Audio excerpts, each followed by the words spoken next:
Hello, hello.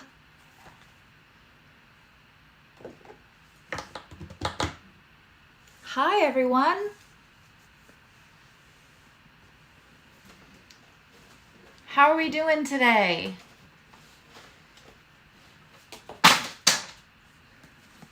Merry Christmas Eve to those who celebrate, and happy Sunday to those who don't. I thought since it's Christmas time, and for some of you, today is crazy busy, we do a truncated version of the weekend hangout. So I'm going to pull one tarot and one. Hi Corey, hi Heidi, hi Stacy, hi Juan, of course, hi Adva, and Shauna and Will and Venus Energy. So I'm gonna pull one tarot, one oracle for each. I hope that sounds good. Merry Christmas, Annika. Do you say Happy Christmas or Merry Christmas? Because I know a lot of people on the other side of the pond say Happy Christmas and not Merry Christmas. Good morning, Heidi. I think we are ready. 1, 2, 3, 4, 5, 6, 7, 8. We need a few more.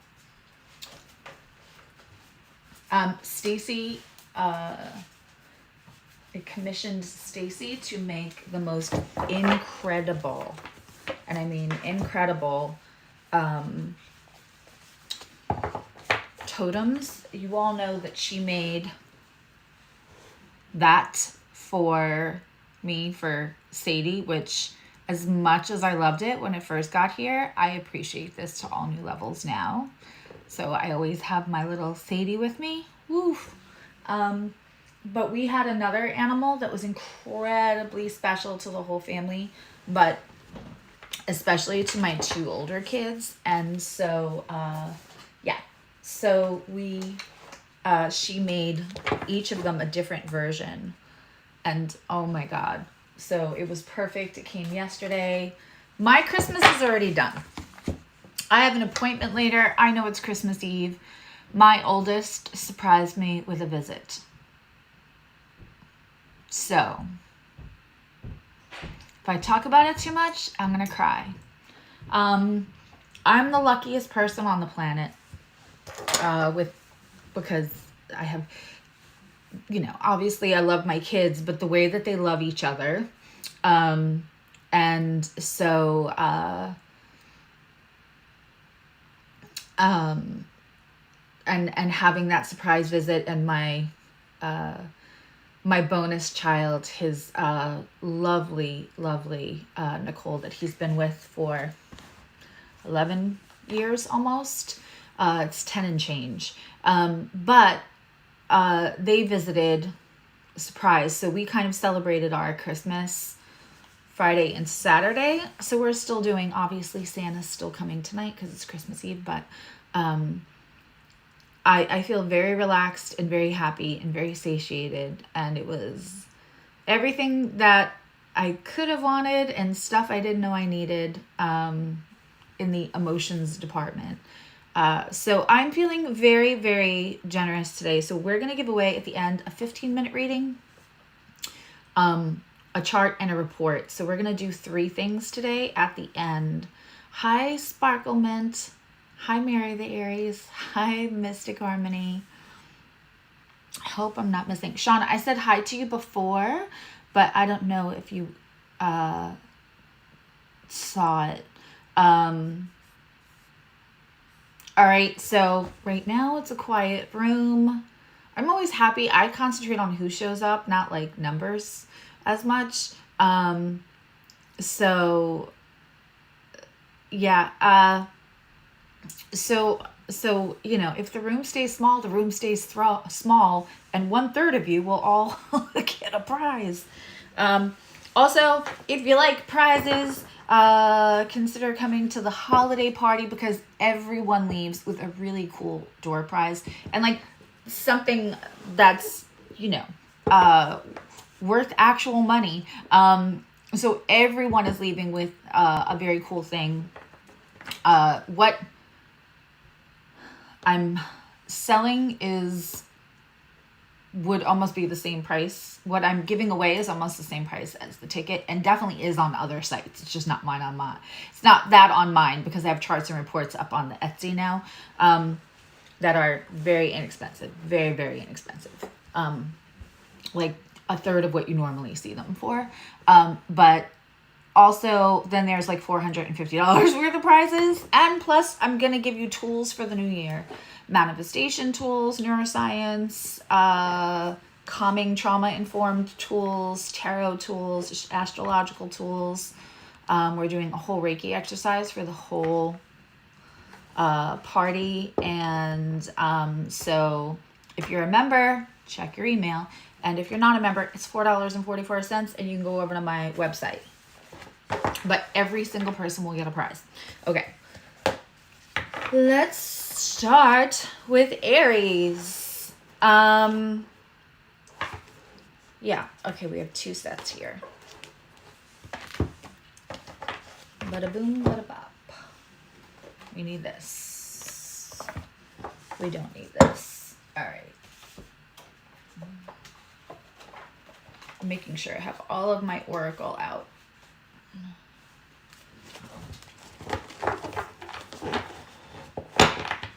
All right. Here we go. Let's start with Aries. And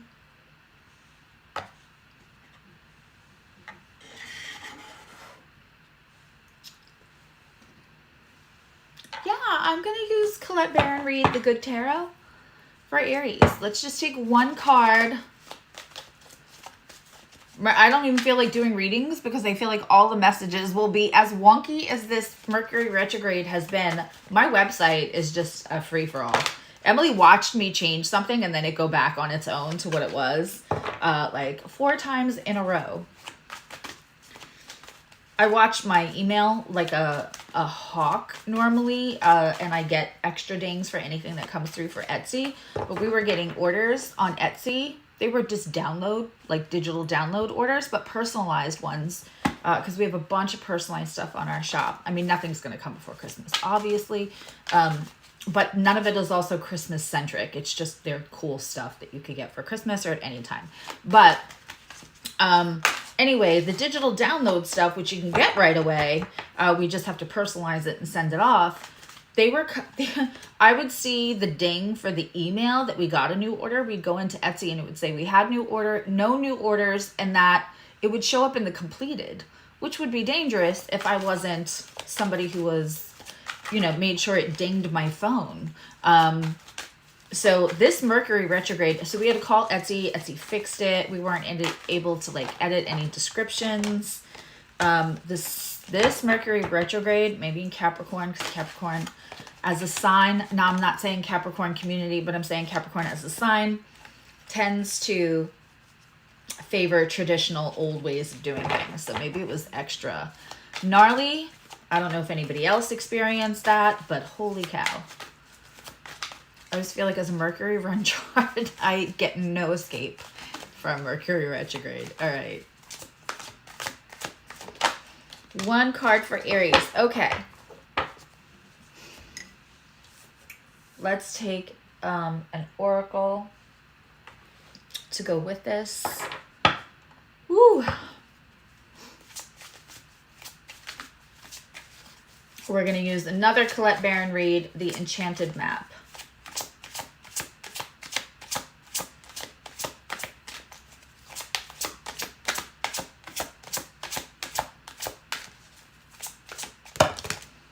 Or we're not.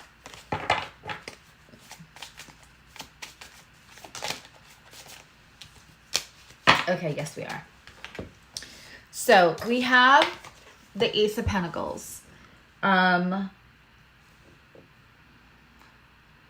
This is new stability. This is for Aries placements, first house. And if you have Mars close to your ascendant, but you have an empty house where Aries is, this is still going to feel like Aryan, that Aries energy. Okay. We have an Ace of Pentacles. So the difference, and let me explain this, please. Like the difference between like the Page of Pentacles and the Ace of Pentacles is the Ace is always coming from a universal start. And let's be clear, when we get something from universe, it's because we're co-conspirators, right? We've opened the door. What's meant for us will not miss us. But this wonderful, beautiful, oh, I forgot my other light. Ace of Pentacles, and isn't he just gorgeous? This is universe's way of giving you a new start somewhere, but not just like a new start. It could be love, sure, but it's going to, whatever it is going to come in and create stability that then you can co-conspire and partner with universe and whatever it's bringing you to make this have legs, as I like to say. You know, when I would do, and I haven't done one in a while, maybe I should, let me know in the comments if you want that. I used to do the lives where I was just taking yes or no questions. I haven't done one in a while. Let me know if you guys want me to do one sometime in January. But I would say, like, don't just ask me, are you going to hear from somebody? Will they contact you? Because I'm more interested in what will have legs for you. Hi, Dana. Merry Christmas. What's going to have legs for you, right? Because, like, somebody messaging to say, like, what are you doing? Or I'm thinking about you. And then, like, run away again.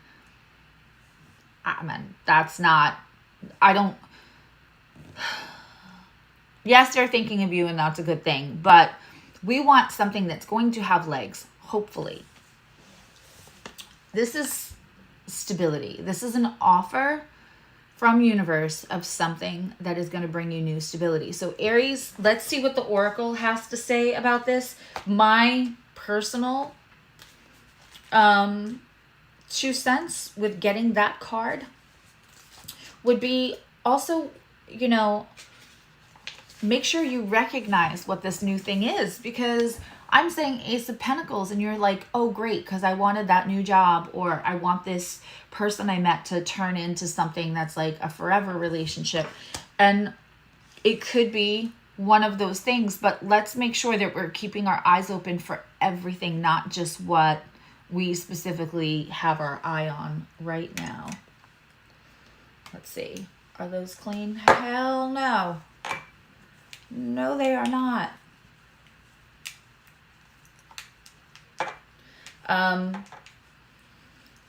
So we got spirit of place. Authenticity is the essence of power. Ain't that the truth? And isn't this the most perfect oracle for Aries?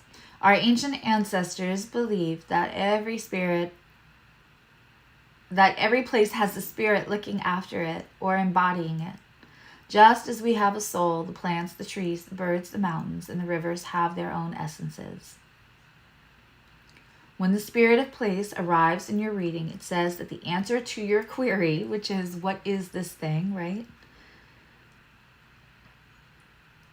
is in the overreaching theme of your circumstances.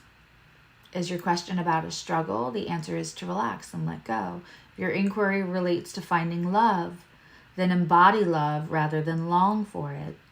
Oh, yes. Once you find the essential truth that underlies your question and then name it, you'll discover the answer you've been seeking in your greatest power, which is your authenticity.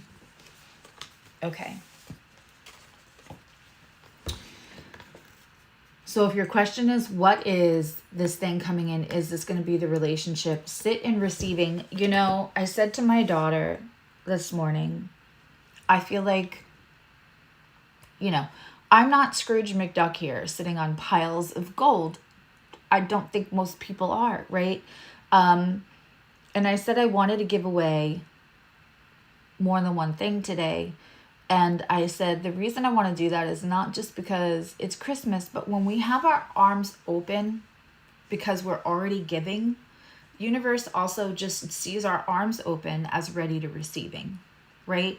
But if we're like, oh, I can't give that, or I can't, you know, I don't have to give that, or whatever, and our arms are closed, then universe also can kind of interpret that as not in receiving mode. So it's not just what we think or what we say or the verbal affirmations, it's what we do, right? It's the actual vibration that we carry ourselves in. And so if the vibration as arms are open, that's giving and receiving. So whatever it is, so be in the receiving end of whatever this is. That is what this card is about. So instead of longing for love, which is I don't have it, I know that everyone in my community is always just, I always say just be love, right? And I know you all are. You're all like that. But also know that you deserve it and that it's coming. And it actually is coming. My love meter is off the charts right now. So maybe I'm especially feeling giving and in the receiving end. I don't even know where that whole deck of cards went. All right, we're just going to put that there. All right, let's move on to Taurus. There's that deck of cards. For Taurus, we're going to use the Dreamweavers Tarot. Taurus, second house. And if you have Venus real close to your if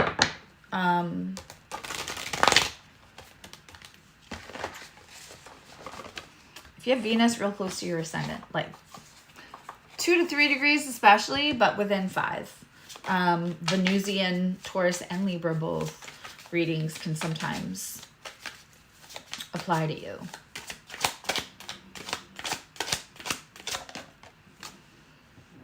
Okay, information coming in. Let's get an oracle for this.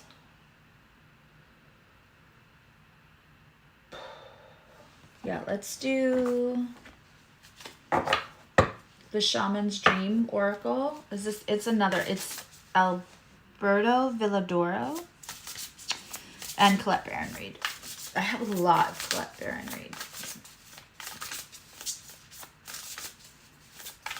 All right.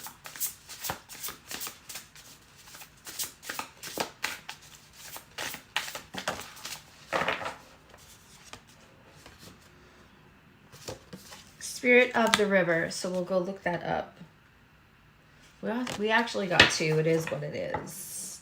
That Venusian energy wanted us to give 2 cards to Taurus. So when we get the Page of Swords, there's a message of information coming, and it's a little bit, it's not, maybe, I can't see the chat with the glasses on. It's maybe not everything that we're looking for information. So again, like if we wanted to hear like, I miss you, I'm ready, you got approved for, you know, some kind of loan, you got the job, whatever the message we want to be, may not be the whole, we may get, you know, we may get bits and pieces, we may get a hint towards the information, we may hear a small part of it. The Page is a less mature, it's the least mature of the court cards, right? So usually it's a message coming in. Now the Page of Swords in Mercury in retrograde can be a little disinformation sometimes. Hopefully it's not for Taurus, but there is going to be something coming in, some kind of message, whether that's a universal message.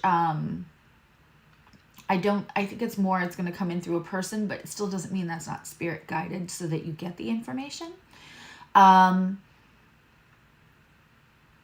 When you have the Page of Swords, and that's the only thing we're getting here besides the Oracle card. I want you to be looking out for the message. I want you to understand that when something comes in and you feel like, was that just confirmation? It probably was. Let's see what shoes off. Let's see what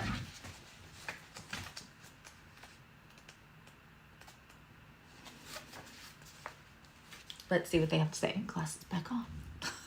Mr. Rogers. Okay.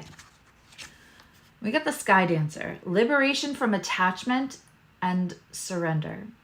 Not liberation from surrender. Surrender and liberation from attachment. I feel like that's how it should be phrased. But anyway.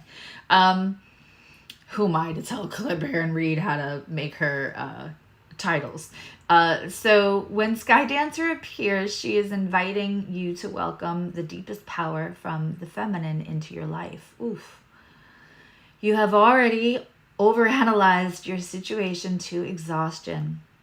Now it is time to invite the sacred feminine, the wisdom within your heart, no matter your gender, to guide you to success.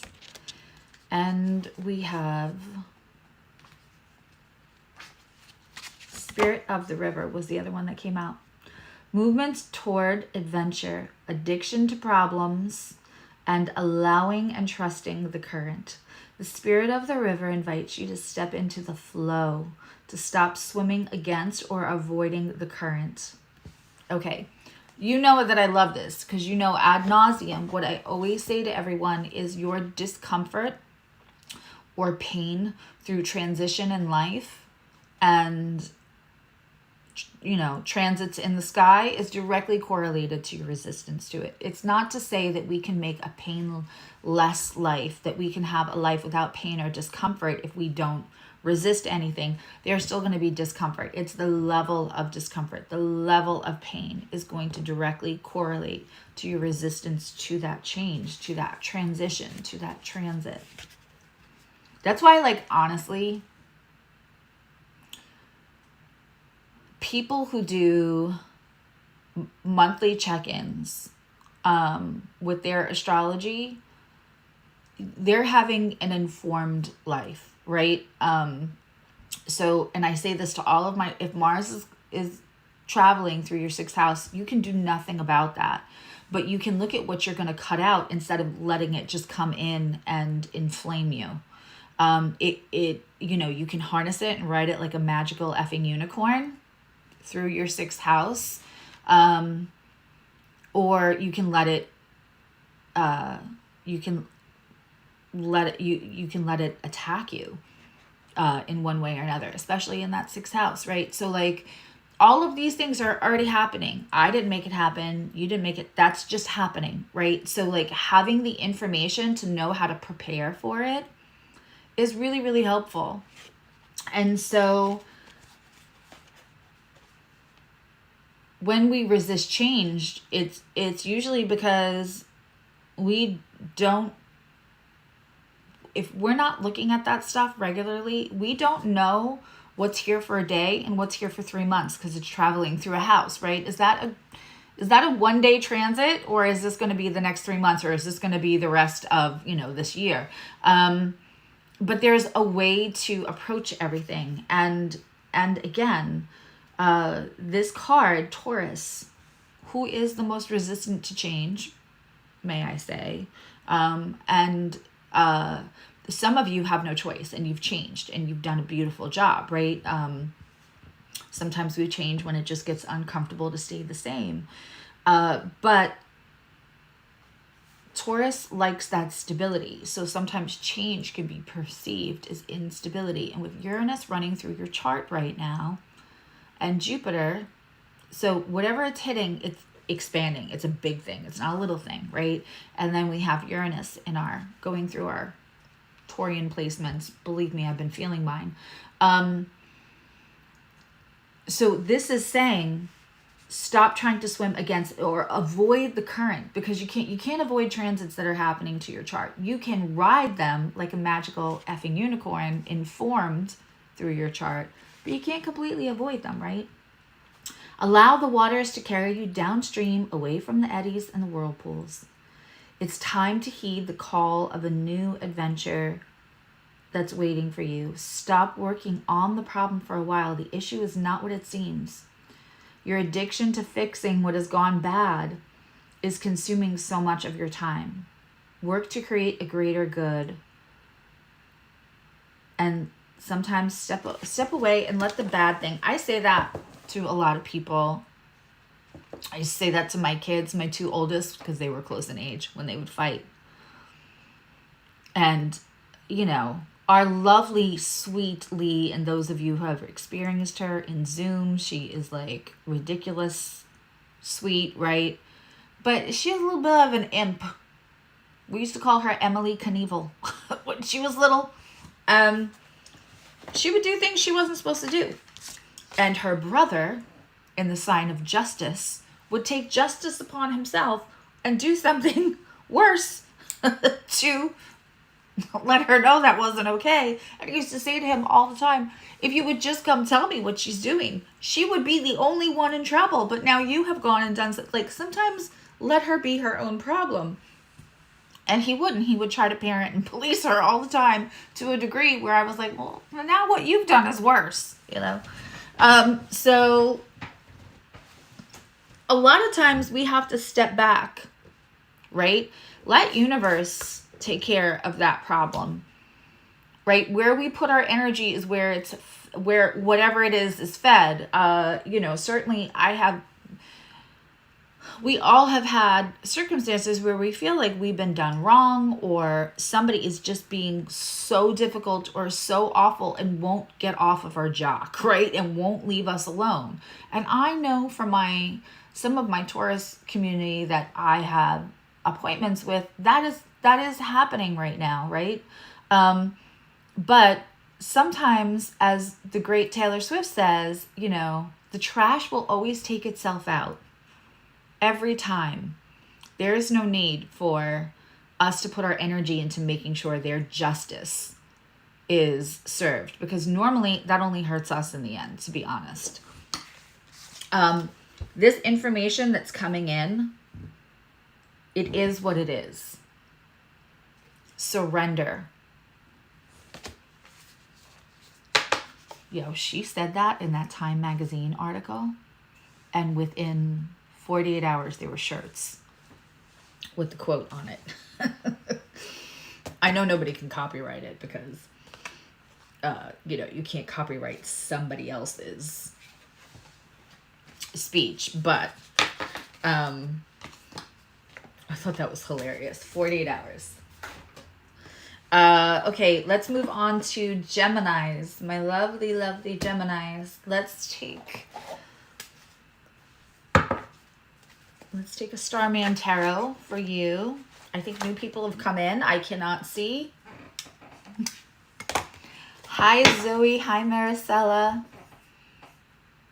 Hi, TS. Did I miss anyone else that came in?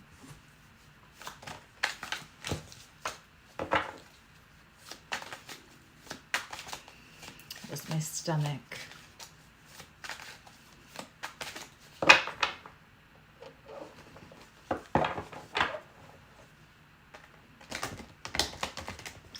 All right, Geminis.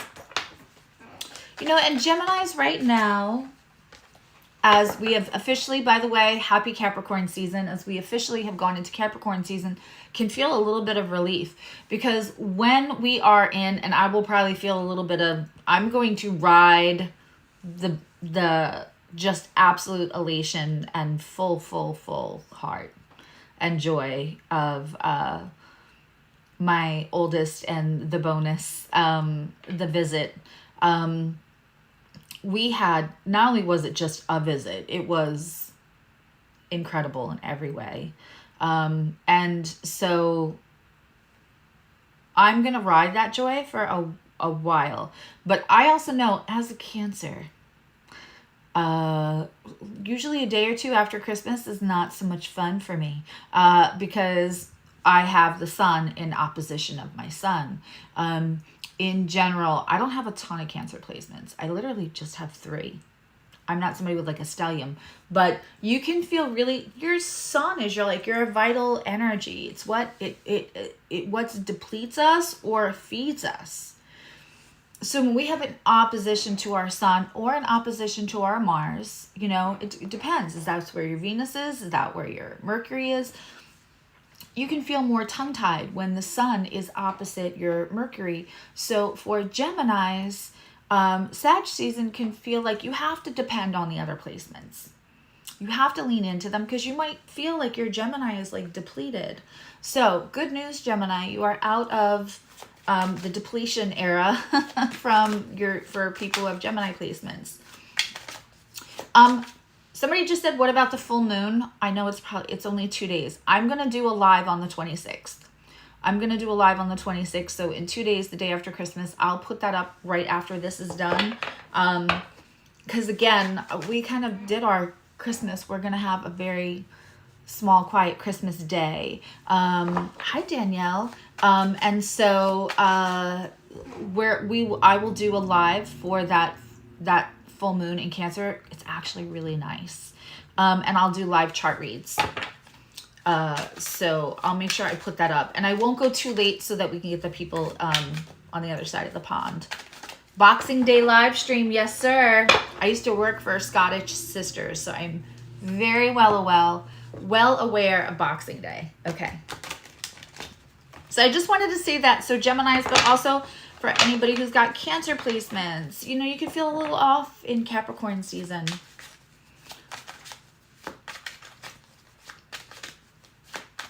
All right, ready?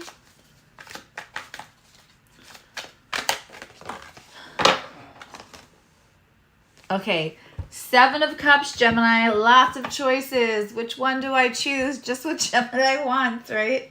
Let's take Sacred Rebels.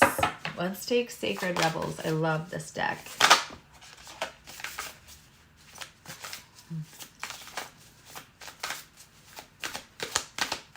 I love Geminis. I love Gemini moons. They are not cold.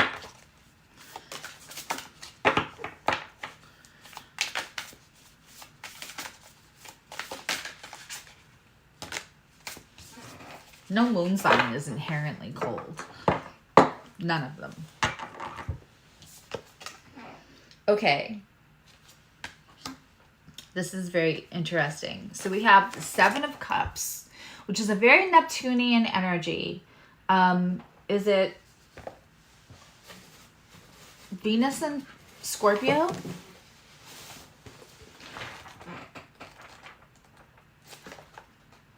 I want to say it's Venus and Scorpio. Ta-da-da.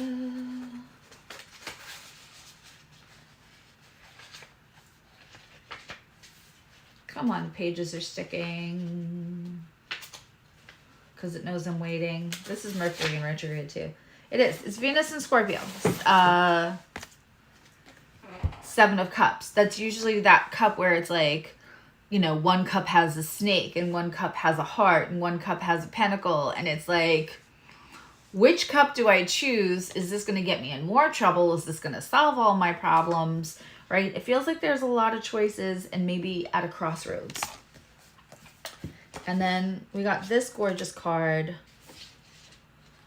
from the Sacred Rebels. Let me read that to you. Hi, Verity.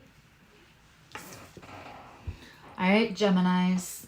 Sacred vision. This is the visions of life beyond death. And it doesn't mean that anyone's going to die or there's anything ominous. It talks about the many layers of us because, right, we're souls having a human experience. We're souls with a body. We're not bodies with souls. Sacred vision is awakening within you. You are becoming blessed and the ability to truly see, with the ability to truly see.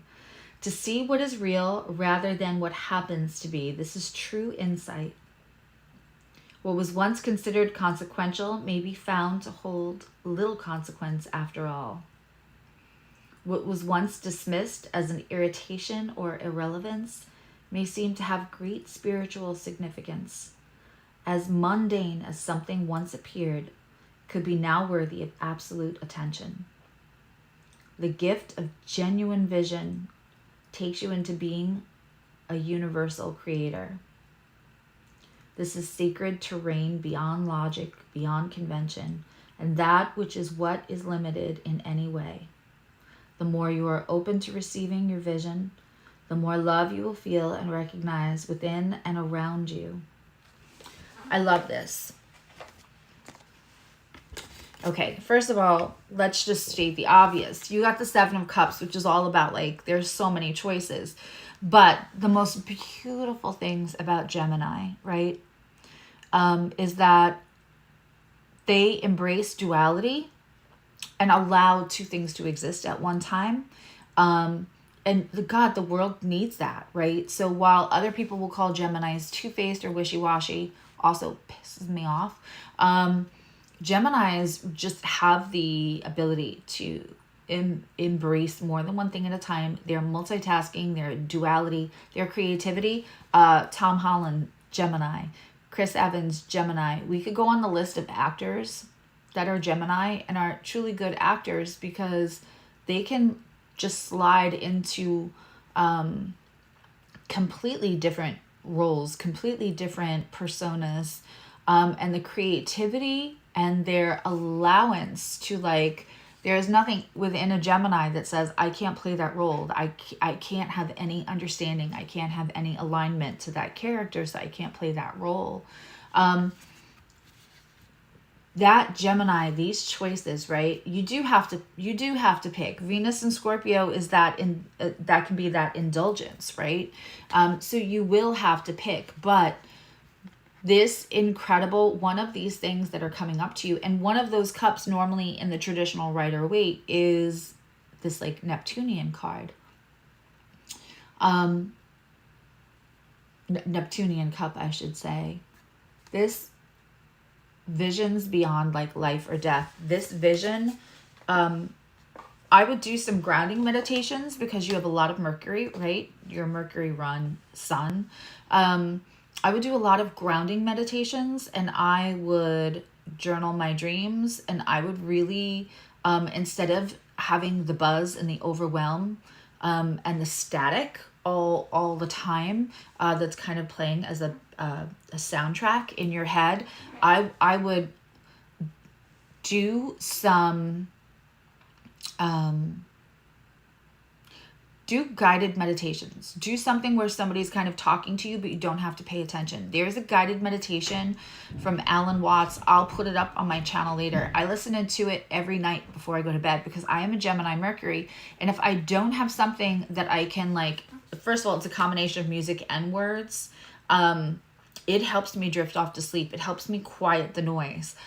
When I sit and meditate, it almost feels like I'm inviting more noise without any kind of assistance. So a guided meditation so that you can really just kind of be in that space where you can feel things that aren't thoughts, that aren't information, is going to be really helpful. But it looks like you're going to have more than one choice coming up.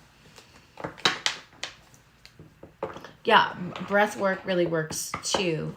We're going to do a little bit of that at the holiday party. Again, all that stuff is on the channel. Okay, let's move into Cancer. I said truncated, didn't I? Cancer. Let's do the light seers because I feel like I don't do that for you guys. All right.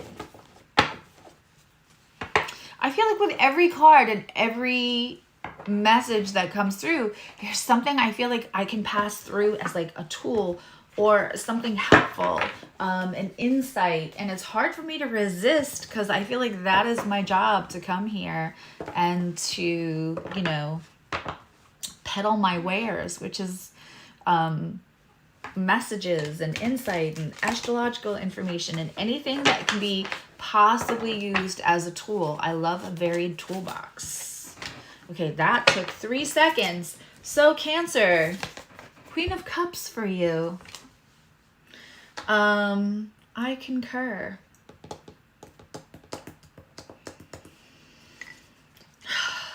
I don't know. I was going to take, like, a love oracle. I'm not going to do that. Not gonna do that.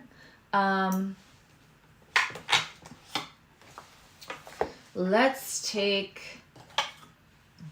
this gorgeous, gorgeous deck, which we have Heidi in our community to thank for. Let's take one of these. Haley. Oh, good, Dana. Okay, you got 2 cards like Taurus. Lee, if you're listening, can I have more coffee? It's yesterday's coffee and it's good, but it sat in the fridge and I had made a cold foam because I made homemade chai and espresso that I always make, infused with all those, pumpkin seeds and spices, with the fresh ground beans. So I made like a coffee bar, especially for my bonus because she's the only one who does that. But it sat in the fridge all night. Now it's like thick because I made like pumpkin cold foam and all that stuff. And I need more coffee. Okay. So the Queen of Cups, obviously, this is a very, and I mean, even in the card, this is a very open to loving, open to giving, open to,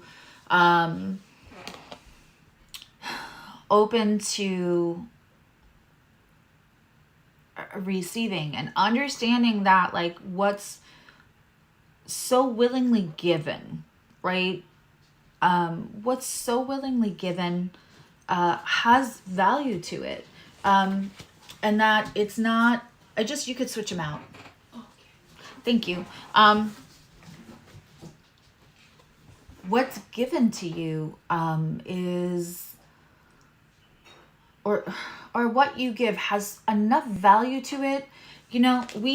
We can tend as Cancers to like want people to stay, right? We want that stability. We want to be loved and adored as much as we love and adore. We want to be able to help. We want to be able to see the signs of what we've been doing to nurture that's, paying off for somebody that we love. And it's really important that we don't see what we can give and how we can affect somebody's life as the only worthwhile thing we have to offer, thing we put on the table for somebody else to love us. And so the Queen of Cups is not yet the king. It's not yet that most mature, I've done my PhD in attachment energy for Cancer. However, what it does say to us is that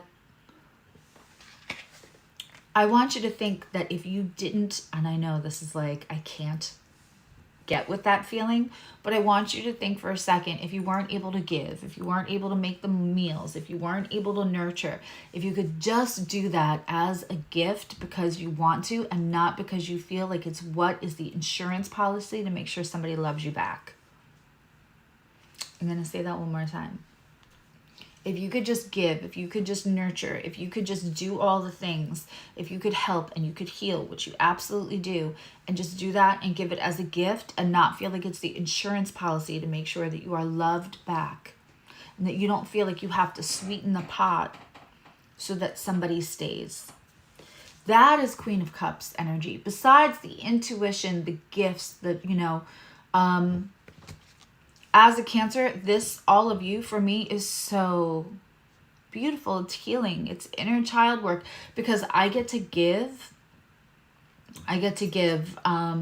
And there's no expectation. There's no attachment to what is coming back my way. It's the gift that is as much a gift for me. And so I think that the Queen of Cups sits in such a stream, and Cancerians sit in such a stream of love, right? It's their fuel. What they give, what they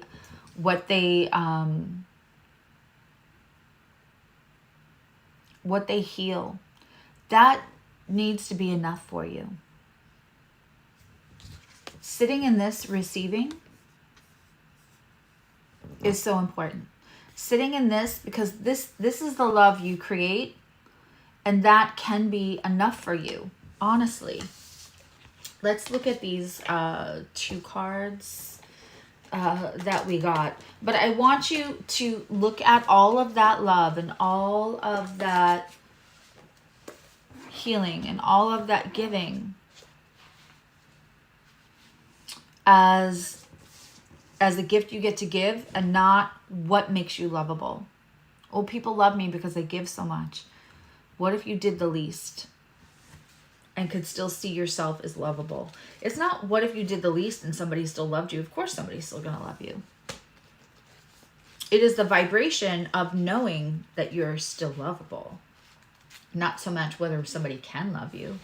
That's already, we know that. So we got very interesting cards. I'm going to do this one first.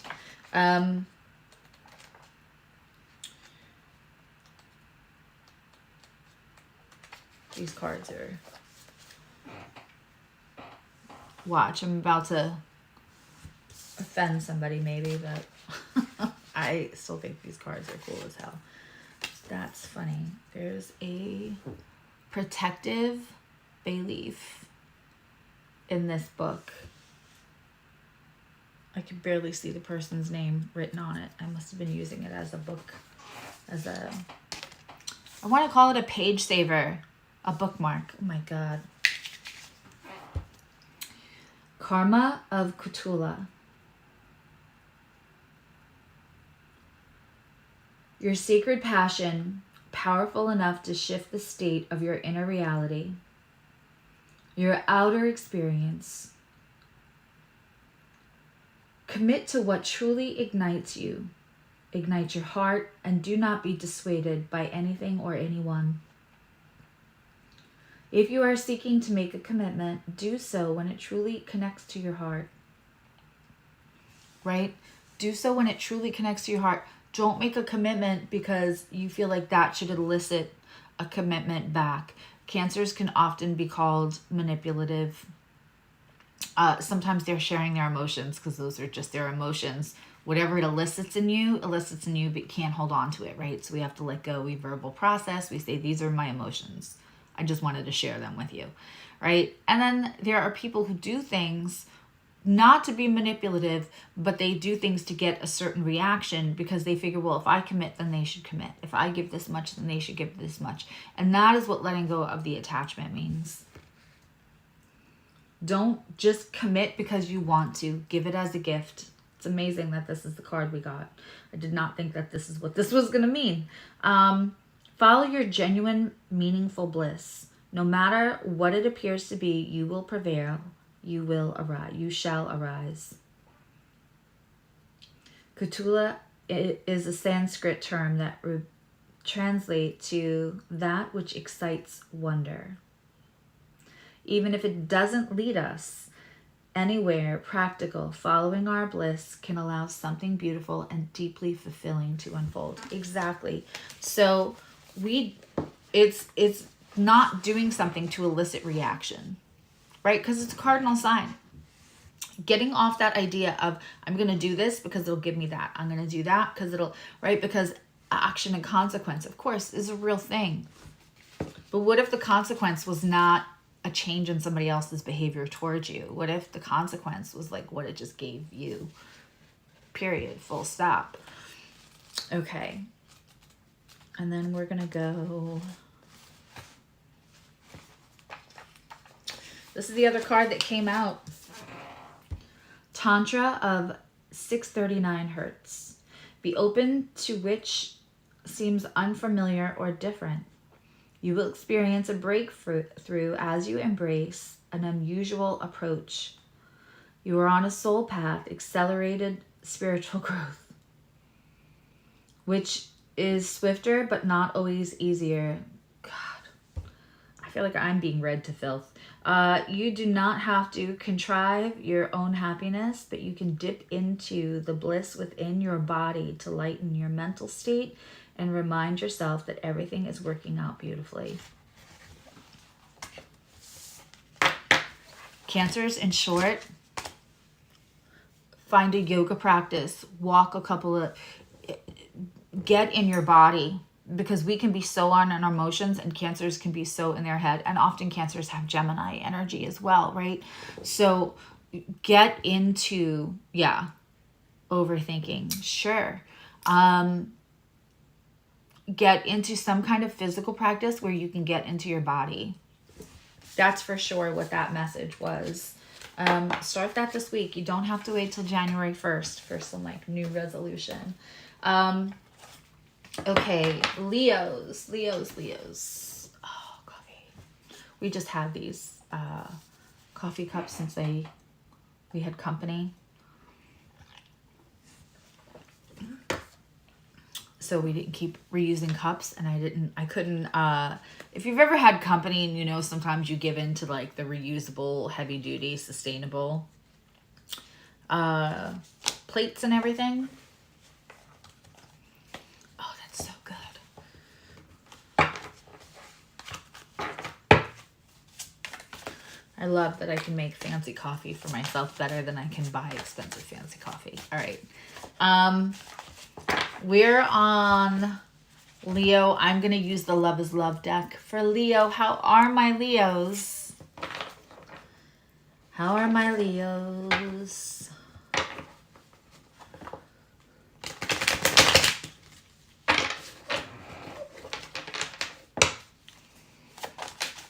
Oof.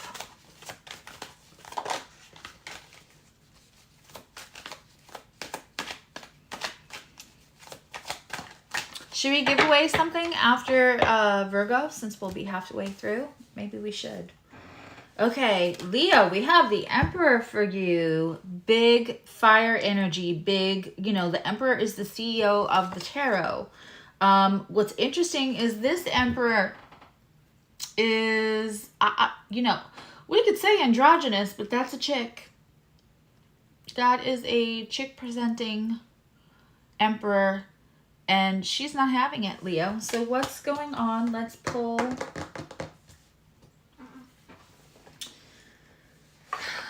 Let's get this gorgeous Oracle of the Roses.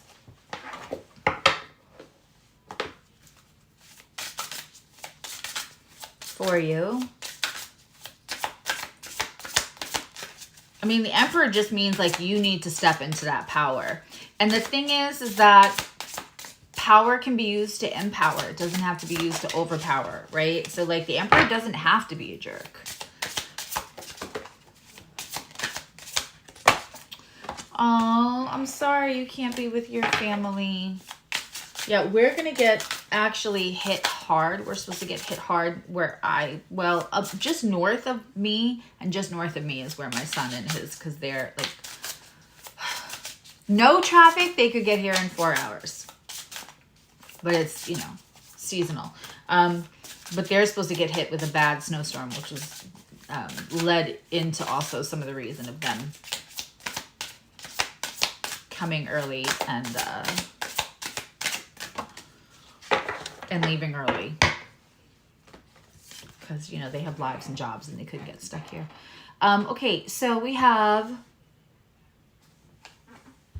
the Self. Beautiful, beautiful. What number is that? 34.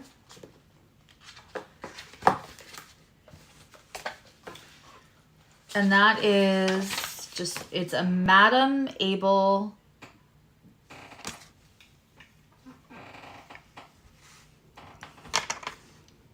Madame Abel. Some French word. Let's see. Chateauneuf. I mean, it doesn't help because I can't hear any of you pronounce that correctly, but beautiful card. To improve anything at the moment, there needs to be a greater focus on balancing your own life cycles and patterns.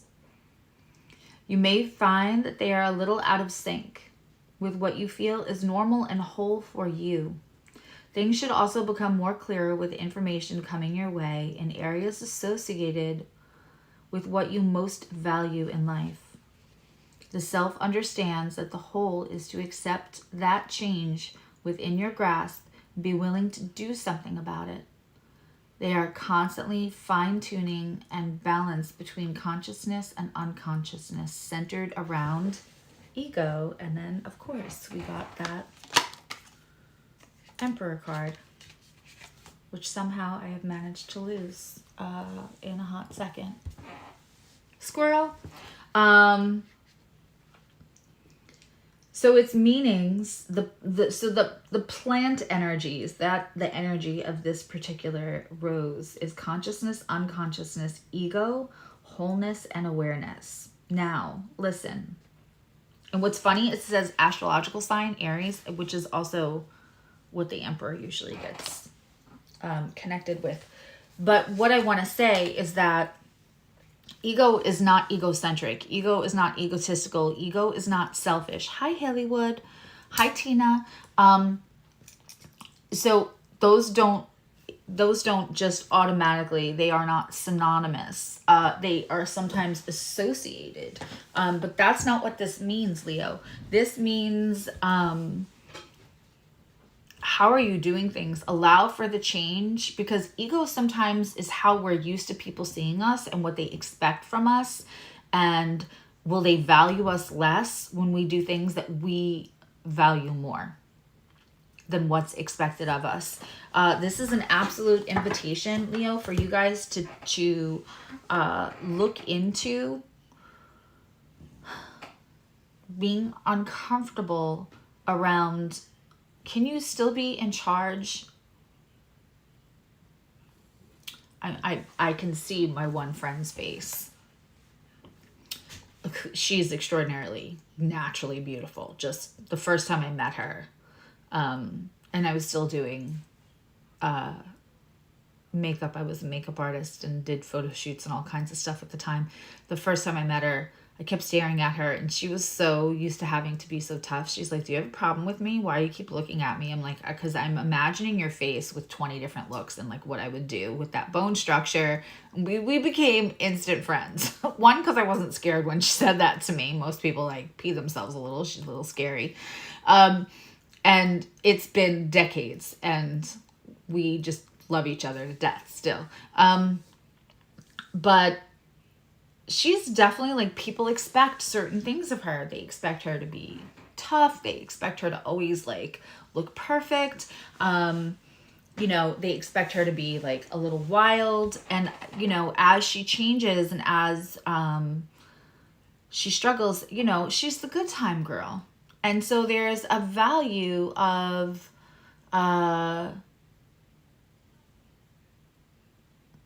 there's this value of what's expected of her. Is she lovable if she can't be interesting because she's saying something spicy, or she's wearing something spicy, or she's looking spicy, or she's acting spicy? And like, is she allowed to be anything but that? Will people still gravitate towards her? Will she still be just as magnetic? And I can promise you, I have no interest in any of the spicy stuff. I also always saw her for like this big giant heart that she was protecting.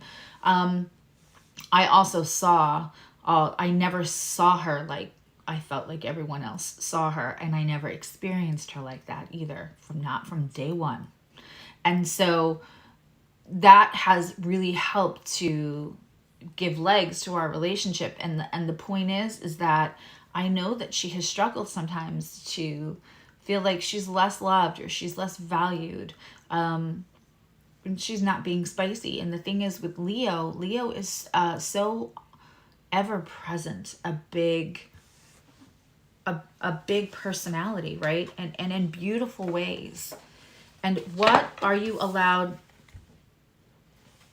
as the one as the CEO of your own life, as the one with a lot of power, to be quite honestly, will you lose that power if you do what you gravitate to, if you do what you value, and rather than what other people value about you? That seems like a big one. We're all constantly in change. We're all constantly in flux, right? We're all constantly changing. That is the one universal thing that stays the same. But disappointing others, right? I remember a good friend of mine used to say, it's okay if I'm mad at you, I'll get over it. If you disappoint me, that's probably the end of things. And I remember that hitting me really hard, and then me being afraid that I would ever disappoint him in any way.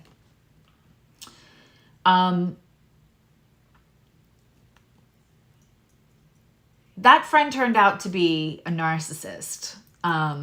We don't speak anymore for lots of reasons. Also, there was other stuff going on there. But they weren't very truthful, and they ended up being big narcissists and used to play people against each other. And that whole like holding that, now if you disappoint me, the idea of never disappointing anybody really stifles our authenticity. So I just want to put that out there. My life became better when I wasn't walking on eggshells, worried that I would disappoint him and not curry his favor.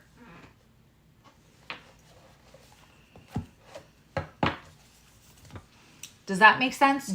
You cannot live your life. You cannot live your life because people expect certain things of you, and God forbid you disappoint them. And people who make you feel that way, whether they realize it or not, low-key are either were raised by a narcissist and they think that this is normal, or they are overtly knowing that they're being narcissistic. Disappointment is attached to expectations. Expectations of other people are a form of self-sabotage for ourselves. Ergo, trying to live up to everyone else's expectations and stay the same to make sure that we, assuade any disappointment from anyone else is also another form of self-sabotage. That's probably for everybody. That's probably for everybody, not just Leo. All right, let's do Virgo, and then we'll give away something. So much for, I'm going to do a truncated special because y'all are busy. Here I am, yapping away. Okay. Oh, we have the Ten of Pentacles, the happy ending card for Virgo. Oh my God. Well, that's awful nice. Should I be an asshole and take a shadow card with it? I won't do that. Ten of Pentacles is the happy ending card. Let's do Working Your Light. Let's do Rebecca Campbell, Working Your Light. Good. I'm glad this is resonating with so many people. I feel like Leo's message could have been collective. Leo is the sun. They are very centric. Leo is a human-centric sign. I said what I said.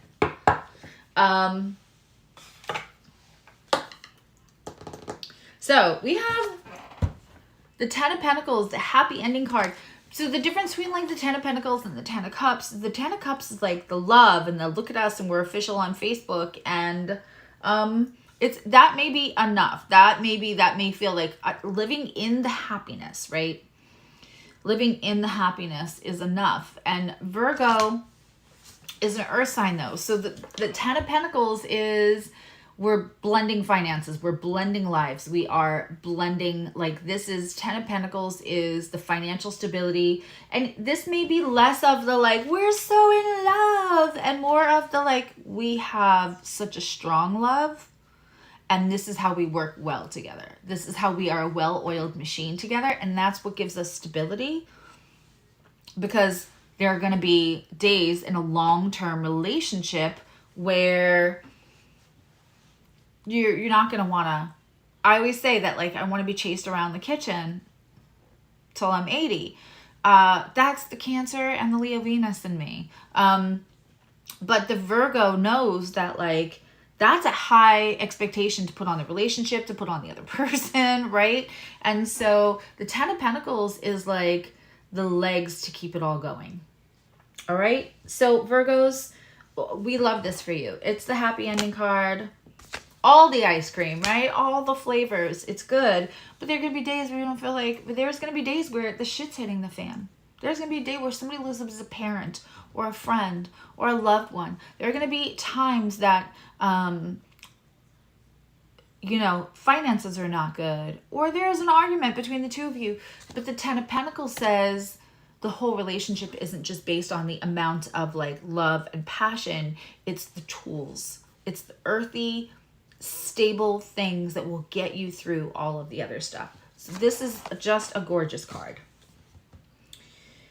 And then we have Keepers of the Earth. Beautiful for a earth sign. Keepers of the Earth. What's the rest of it say? Ancestors stand beside you. Okay. Trying to find it, and here.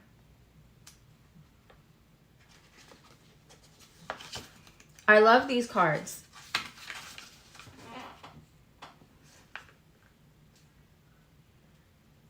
I do. I don't love that you kind of have to go into the, there's not just like an easier number. You kind of have to go into the table of contents every single time. Okay. All right, Virgos, people with Mercury close to their ascendant and 6th house placements. You are not alone. Ancient ancestors stand beside you. You are so supported. You do not stand alone. You have a magnificent team of helpers, both in this world and on Earth, who are here to help you every step of the way. This sounds like my friend Vita's words, who is a Virgo. She would say all of this often when it was needed. Call upon them for assistance. They are here to help. The keepers of the earth acknowledge the work that you have done already, and you are ready to work through. They bow at your feet and thank you for wanting to stand for them. To devote your life to protecting the earth in your unique way. And what that means, because this is a lot of whimsical words, right? What that means is like, however you're contributing to mankind, however you're contributing on a daily basis in a small way. And I want to say this, please, everyone. You may think that one person may write a book that's like really helpful, and they help so many people, and you're not really doing a lot. Or somebody has a platform like this and they're able to help a lot of people, or they see. When you touch somebody and you change their life, I promise you that then that person, that it gets paid forward. You could be doing so much for, yes, mankind and humanity by getting a small ball rolling and helping one person at a time, and you don't even realize the bigger impact that has. Please never downplay how important you are. You don't need a platform, you don't need a following, you don't need to be famous, you don't need to have a best-selling book. You are important. Like, you matter, and you are contributing, especially if you're wandering into this community. I promise you, you're doing something. And none of us are expected to be perfect. The keepers, it is time to increase your capacity to receive support in the physical realm. I mean, let there be support systems. You don't have to do everything. You can have the happy ending. You can allow, I know that you already know, Virgos, that you have a support team up there, right? That you have your spiritual team, your higher self, your guides. You're very aware of collective energy. It's very, very, it's affecting you. Hi, Samantha. But also know that you can have support. It doesn't mean that you failed if you need or take or use support from people in this physical realm. I mean, really. Because that is what gives you the tools to make this go the long run, to have that happy ending. You're gonna have to take support and really, you know, ask yourself, is partnership to you, you're giving everything to your partner and you're making sure that everything is running? Or is partnership letting go and surrendering a little, Virgo? Ugh, and taking the support? Last night, something very beautiful was said to me that meant the world to me. And in the moment, I had this I was horrified later by like my lack of enthusiasm or emotion towards hearing these words, because it was a very supportive statement. And it was like, I'm so used to being an island, a one-woman show, the CEO of everything, you know, chief cook and bottle washer, that having somebody like say something that's that profound and supportive to me, I was like, well, it's okay. It'll be fine. I appreciate that. And I was kind and I was receptive, but not like, I didn't let it touch me, because how dare I entertain the idea, and lots of Virgo placements and Virgo rising, how dare I entertain the idea that I would let somebody else come support and help me and take the support? Because A, does that mean that I'm not doing everything perfect and right? And B, you know, what if I rely on somebody else and they're not reliable?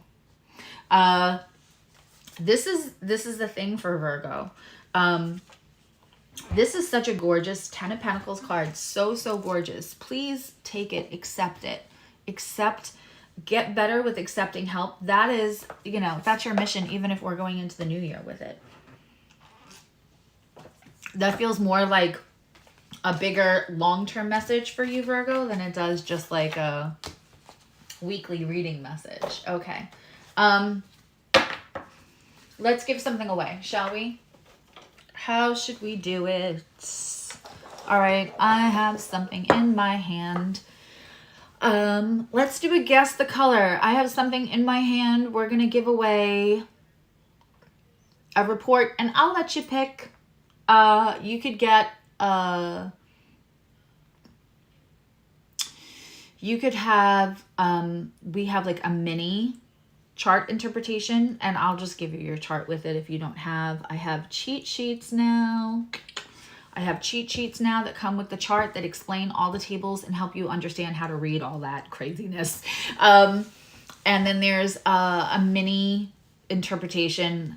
I'm not going to promise you that it's going to tell you everything about who you are in your life, because I believe that when we read reports, we are reading about separate ingredients and we are not looking at a whole recipe. There's no computer software that can take into account everything and the moment that childhood, you know, stuff happened and all of that, and tell you exactly who you are. They can give you insights into why you might operate some ways.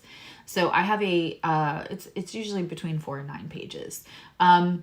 So you could have that report, or, we had a couple, Emily. I don't know. If you win, you'll email me and I'll give you your choices, but it'll be some kind of report and a good one. But yeah, so, and if you, don't have a chart, then I'll email the chart too. So this is a report and possibly a chart. And if I can send you the chart, I'll send you the cheat sheet. I'm in love with my new cheat sheets. Okay. And by the way, we're selling all those on Etsy. It's $3 for a chart, and you get the cheat sheet automatically. And it's $6 to get a chart and a report together, or $3 to get a report. There's only 2 reports that are $6. That's the most expensive chart report thing I have. All right. So everybody can just take a breath with me and guess the color of the thing, the object that I am holding in my hand while I sip coffee. And whoever gets it first gets the report. I love Scorpio risings, Danielle. Astronaut in the Ocean. That's such a good song. But I know what you mean. I love Scorpio and Gemini energy together. Some of my favorite people, like Scorpio Sun's Gemini moon. My son is a Scorpio rising with a Gemini moon.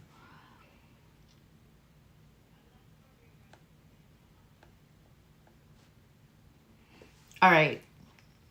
This is the second time. You all are very good. It's white. It's selenite. I'll hold it over here so it doesn't get any pink light. It's white. So I have Samantha. This is the second time that I did pick the color, and literally somebody had it on the second guess. So Samantha, you'll email me and I'll tell you some of your other choices. There's 2 other choices I can think of right away, but I'm also giving them away at the Christmas party, so I don't want you to double up on stuff.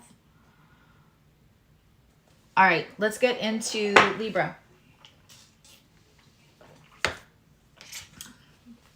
Using my Centennial Anniversary Rider-Waite deck with the bonus cards. We're going to give away 2 more things, so don't go anywhere. Still have to give away a chart with the cheat sheets and a 15-minute reading.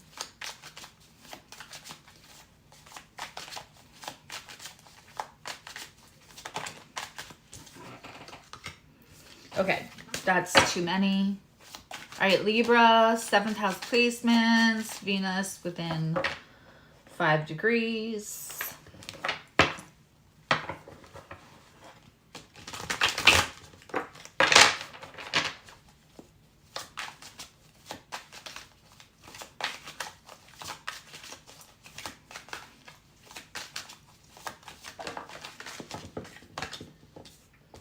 Okay. So this is our first reverse card. We got the 6 of Cups in reverse. Now, when I get the 6 of Cups in reverse, and it's this particular card, it's an adult with a child, not a child with a child. So when it's in reverse, I tend to think is what is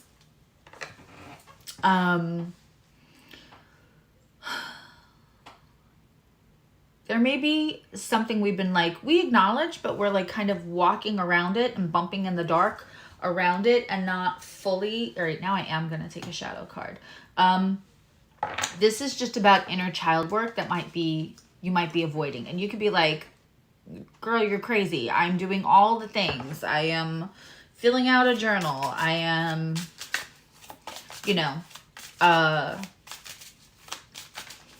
looking into things and taking accountability. Thank you, Zoe. Yeah, liking and sharing, guys, helps so much.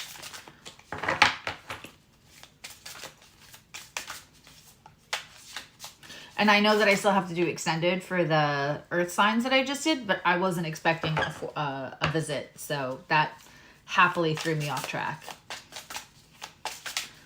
It'll get done. That's for the members. If you're a member, even at the lowest level, which is $2.99, you get all 12 extended videos for all 12 signs, amongst a whole bunch of other stuff. But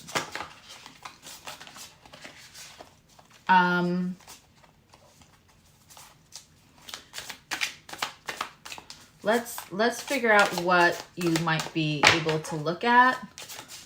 And a lot of times that shadow work is just really stuff we understand, but we're afraid to kind of look under the rock and see the gross stuff because, let's be honest, sometimes we can love our parents, love our siblings, and still come to this moment where we have to accept that they were doing the best that they can, and also some kind of trauma exists, some kind of thing that affected us in a way of how we now speak, interact with people. It had an impact, and maybe it's not serving us anymore, and maybe at one point it protected us, right? It was survival, and now instead of protecting us, it's become kind of unhelpful, and that's not good.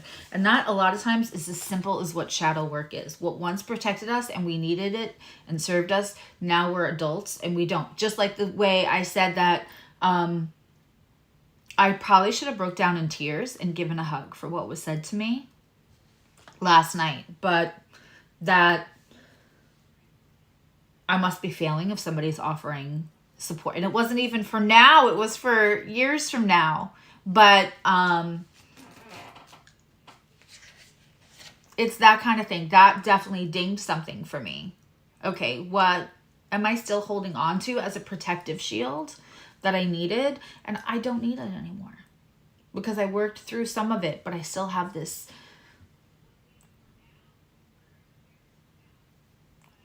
way of communicating, or this boundary up that no longer serves, right? So let's get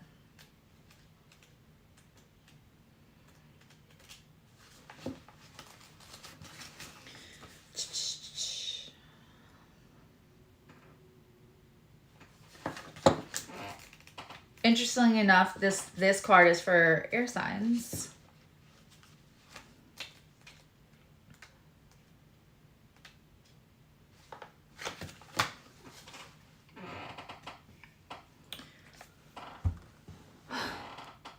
I know what that looks like, but the card is for versatility. Pulling this card may indicate a time where you are coming up against a lot of resistance, whether internally or externally. A lot of times we focus on one thing very intensely and push hard despite being shown that timing is off. What can be helpful in those situations is to move on to other things so that the energy is freed up so you can go back to it. When the timing is right, this card teaches us to be flexible and go along with what is being presented to us, even if it may not be what we want. Rather than trying to force things that are not ready. It may also indicate a need for approaching the situation differently. If you don't feel it is about stepping back, examine how you can shift what is already there. Okay, it is cannabis. So in the version, they have all different versions of this. Cannabis teaches us to find multiple uses within a single thing. Our experiences inform how we view our present reality, and sometimes that means we can get into a rut or a routine, realizing that the opportunities are not available.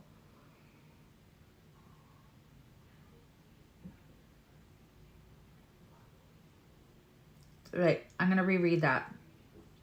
Sometimes it means we can get into a rut or routine, not realizing that all the opportunities that are available.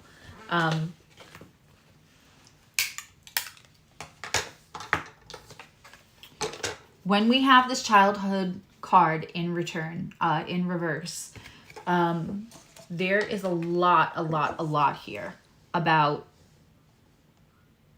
what are you stuck in. And it's funny because we're in that Capricorn Mercury retrograde, right? Capricorn is traditional. This is how we do things. This is just how it's done. It's the best way to do it. It's the original way to do it. It's how it's done. So Mercury in retrograde asks us, where do we do that in our lives? This is just how we do it. This is just how we set the table. This is just how we do Christmas. This is just, where are we not allowing? One of the things that I did as soon as my bonus, who's the lovely being that's been with my son for over 10 years, got here, is like, oh, if we're gonna do our Christmas Eve Friday, we're gonna do this.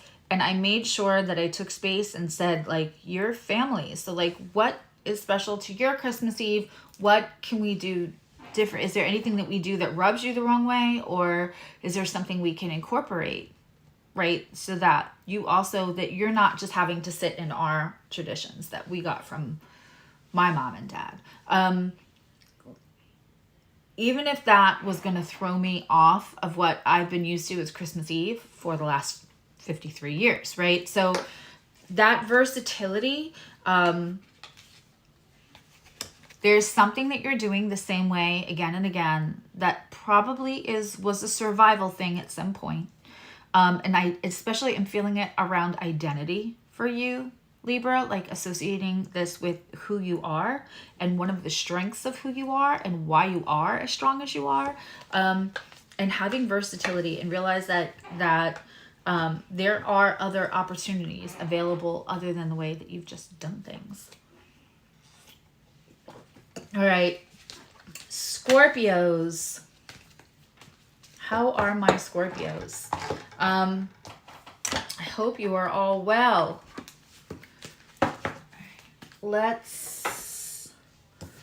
Venus just left Scorpio. I feel like we always feel Venus in Scorpio, don't we? Or is that just me? Let's grab... Yeah, I'm going to grab the Tarot of the 78 Doors for Scorpio. I love Scorpio risings. Y'all have the best eyes, too.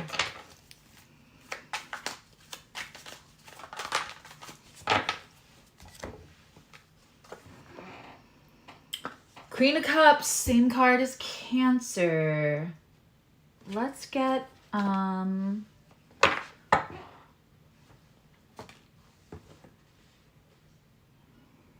ooh.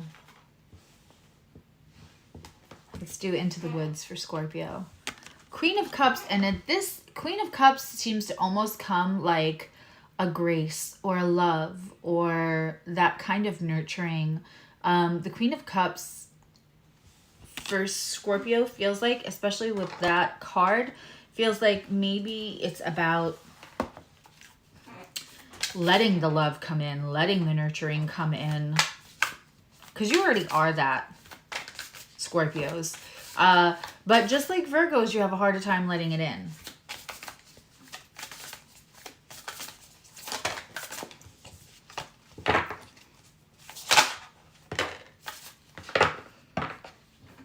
Yeah. I love this. Okay, bonus, the wheel, a big change coming in. I opened my Into the Lonely Woods manual and a card came out.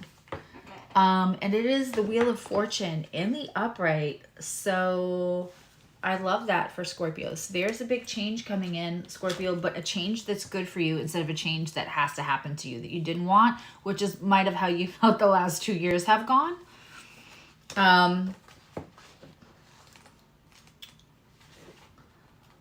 Let's do this. The off and on reading is giving me a headache, not gonna lie, but we're gonna power through my headache. I'm just gonna say, Spirit, take my headache away, please. Because I'm enjoying myself with you guys like this. Okay. So we got this Queen of Cups that's asking us to surrender to nurturing, to ask, to like, let's just entertain the idea of, could that person still love me as much as am I worthy of it? Why would, instead of asking why would they still love me, just maybe letting it, surrendering to it. I feel like this is a time to rest, and the thing that is a time to rest from Scorpio is the self-sabotaging thoughts and the self-worth thoughts that are not helping you. A time to rest. The whole world is sleeping. Should we just do the traditional? I might just keep this off anyway. The whole world is sleeping, and this is when some of your most sacred work is done. In dreams, in the cocoon you create as you separate from the exterior and enter deeply into the divine universe that dwells within you. Enough time has been spent out there. Now it is time to restore and regenerate, to recreate and reweave the inner world, the sanctuary, the memory palace, and the beautiful grove where all of that healing takes place.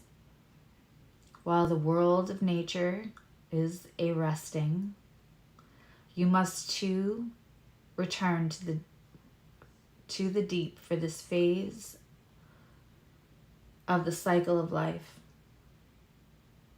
Soon you will return renewed, re-energized, and transformed. Till then, slumber and dream. I think it's perfect that we're getting this card at Christmas. I think that in wintertime, I think that it's perfect that we're getting this card for Scorpio when it's talking about transformation. This is a rest from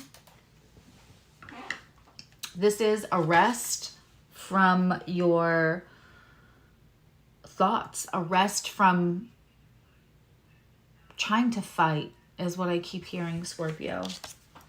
This beautiful, beautiful, beautiful Queen of Cups. You already are love. So now let it in. So now let it in. Hi, Lee.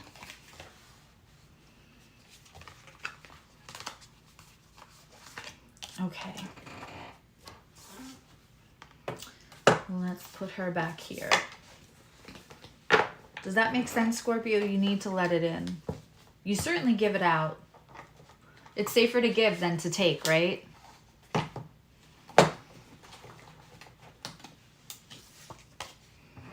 For some people, they don't want to give because if they give, then they fear the disappointment of when it's not returned. And for others, it's just easier to give than expect it back or allow it even. Juan, are you headed out?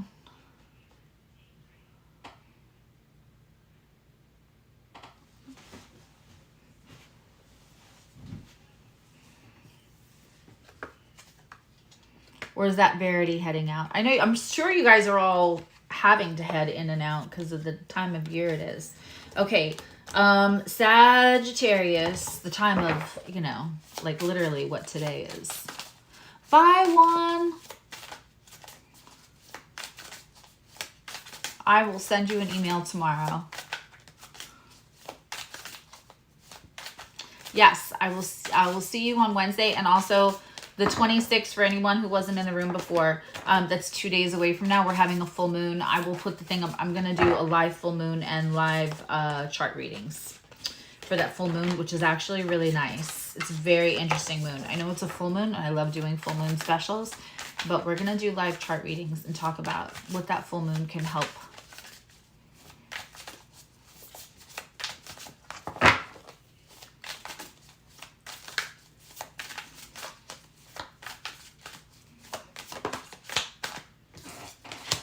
Okay. Page of Pentacles. This card always cracks me up. Page of Pentacles. So somebody's going to come to you, Sagittarius, with a message of like, hey, you want to start this thing. You want to do this thing. This could be really stable for you. I'm already feeling it. Hi, Lioness. I'm already feeling that this card, oof. Sag, I feel like you might be doing something that's like, it's good, it's paying the bills, but it might not be like near and dear to your heart, and there might be a message coming in, and you might get an opportunity, but you might have this like little, I could be wrong, but you might have this, like it might create this little bit of how can I do all of this because my plate is full. But it's definitely an opportunity to consider if this message is coming through, right? Let's do the Keepers of the Light Oracle cards.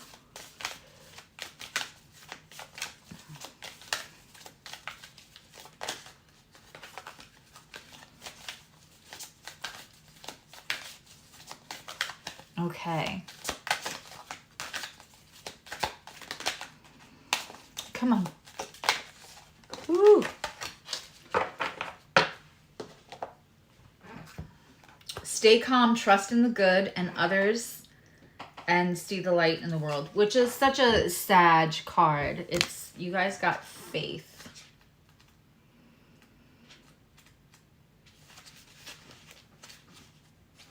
I'm going to attempt to read this without glasses because the off and on is killing me.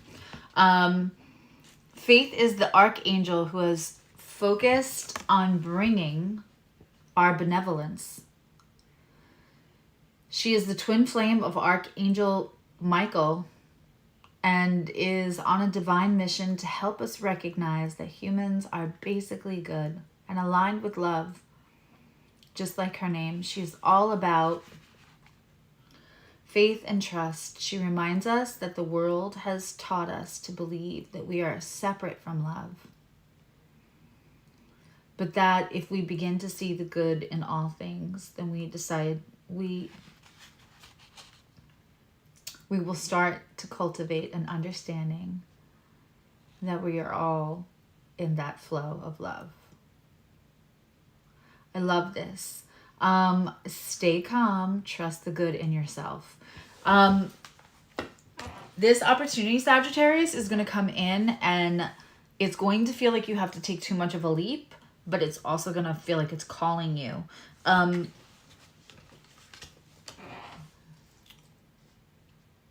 Sagittarius is they're supposed to live like fully out loud, right? And it's that Jupiter energy, but you know, it's unlikely that you're going to have Sag and you're not going to have some kind of Scorpio or some kind of Capricorn. Both of those really like stability. One's a fixed sign, one's Capricorn. So,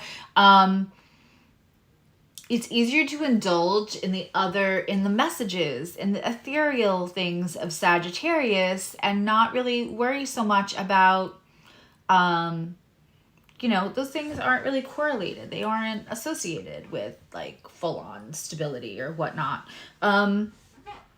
They're not supposed to be about things of this earth that we can feel and touch and pay bills with. They're the other beauty that we get to experience while we have to deal with the other stuff, right? And so this feels like a meeting of the two Sagittarius. Like there might be an opportunity for you to do something. I think that you're going to be able to do both at once. And I think that this message of faith and trust and also benevolence means that you know, don't be an island unto yourself, which just seems to be a theme through this whole day. But also, please understand that you may have to lean on others to get there, and that's okay. And also, I feel like you have talents and other things that are so worthy, and I know you might feel a little overwhelmed. But there's other ways that you're helping people if you feel like you're taking too much from somebody else, which Sag doesn't really like to do. So hi, fire spirit. Merry Christmas to you, weirdo. But that Sag energy,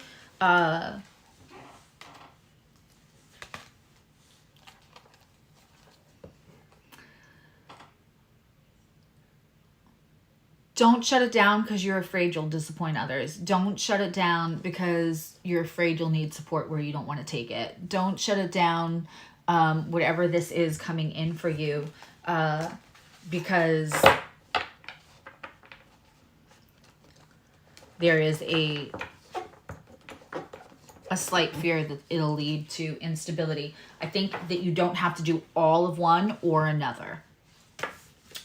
It's going to be more flexible than you think it is. All right, I need actual tarot cards. Do these for Capricorns. We're going to use our Naked deck for Capricorn. Happy holidays. Thank you for sharing and being in here with us, Danielle. I hope you've subscribed. I guess you have because you're in the chat. Thank you, Danielle. Merry Christmas.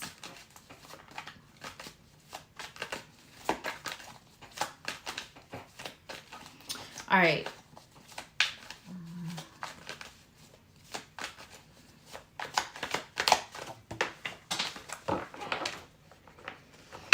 It's the Two of Wands, Capricorn. Hold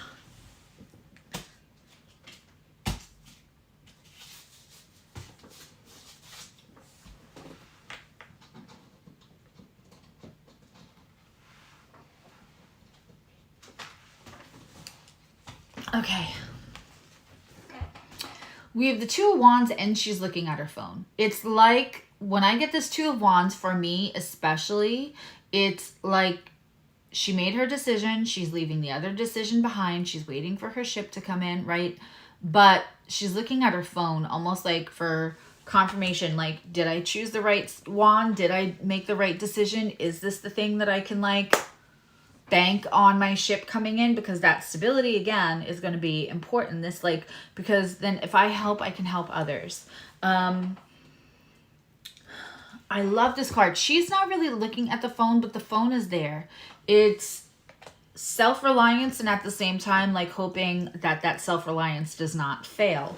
Let's get... Is this that? Yeah.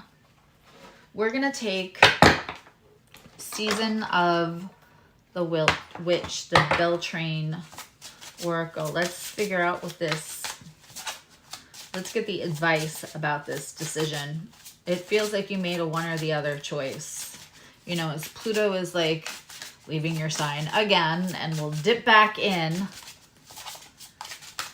the fall. It feels like whatever this is may come back around in like results in the fall. And I feel like I'm supposed to tell you, whatever it is that you made the decision, don't watch a pot to boil. Don't be looking at your phone for the confirmation or the other information. Ooh, this is going to take a while to grow, but I think that you did make the right decision. I've never gotten to read this card yet, so I'm a little excited for this. This is an oracle card, not a tarot, even though it has a tarot card name. Okay. I'm going to struggle again without the glasses for just a little bit. The Lover's vulnerability. Love lulls all sorrow and bewitches flesh, mind, and breath, reminding me that I am unafraid of the unfurling winds in my eternity. Wow. Love lulls all sorrows. That sentence is really sticking with me for this. Perhaps the only thing more difficult than being in your true self is allowing others to see you for who you are. The fear of rejection can make you feel like you have to remain guarded or alter your truth.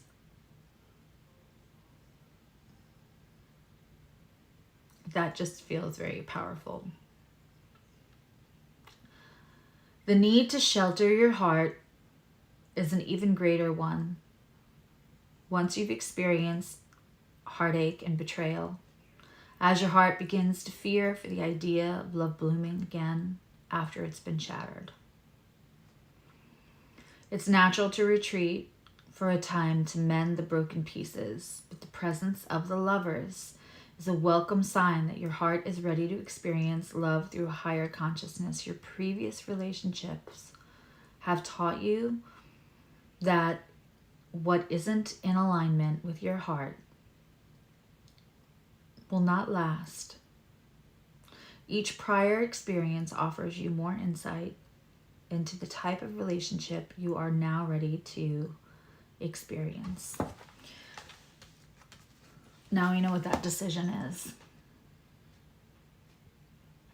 This is 10th house placements also. This is Saturn near your ascendant. Love lulls all sorrows.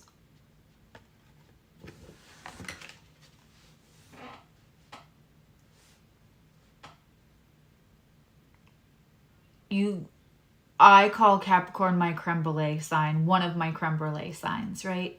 It feels like something is encouraging you to soften, and you're like, okay, I'll choose that, but I'm waiting. I'm going to keep this right here. So the minute I get an indication that it was wrong to soften, I can correct real quick. I feel like whatever this is for you, Capricorn,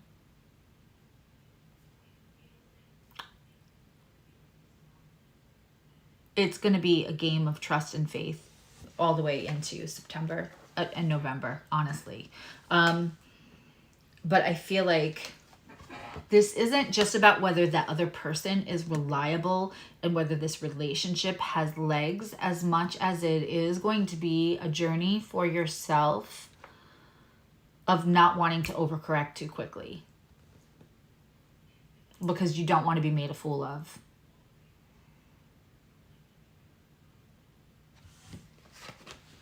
Like, whoa, this wasn't the, let me get out of this. This wasn't the right decision. This wasn't the right person. And that want to kind of overcorrect because you cannot be made a fool out of. And you don't have time to waste. And like, what kind of sweetness, what kind of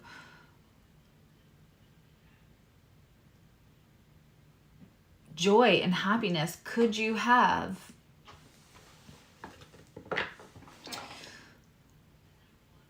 if you weren't so worried about what if I'm wrong, or what if this person, I give them too much power, or what if I give this relationship, what if it makes a fool of me? This seems like a very big theme here with this reading. But the lulls all sorrows. It feels like you almost want to question why this feels so good, and just let it feel so good. So this is going to be a journey, because you are going to discover yourself through this relationship. And it may not feel completely like there's no other shoe dropping until next November, but I would love to see you have faith. Now, whether this is a relationship, romantic or otherwise, I can feel the suspicions, and I feel like you don't have to. All right, let's take for Aquarius, the Muse deck.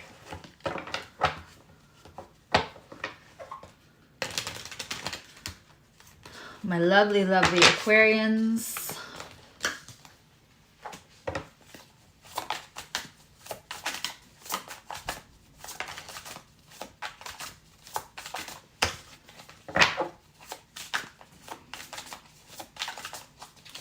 Emily, can you preheat the oven to 450 degrees? Make sure there's no, from all the cooking we did, make sure there's no like paper with icing on it or anything that would like smoke up before, you know what I mean? Like, check what's in there and take the pan out.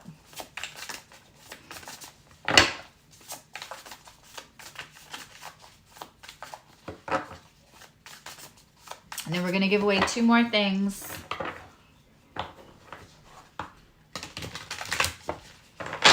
All right, Aquarius, what do we have for you?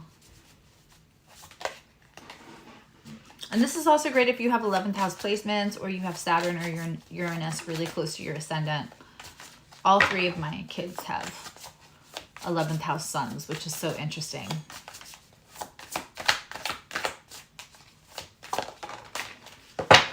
Okay, we have a 6 of Cups. Again, we have inner child work here. Much like the Libra card. Both air signs, by the way. And again, the way she's carrying her inner child in a tire swing and kind of half playing with the inner child, but not fully allowing. There's a little sadness here. And it's protective. And we see, by the way, a 3rd figure in the bottom in the sand kind of watching.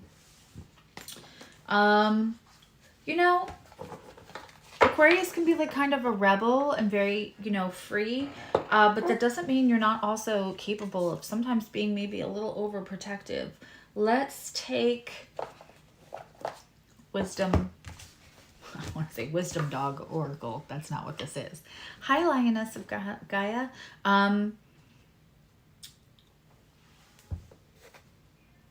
Wisdom of the Oracle.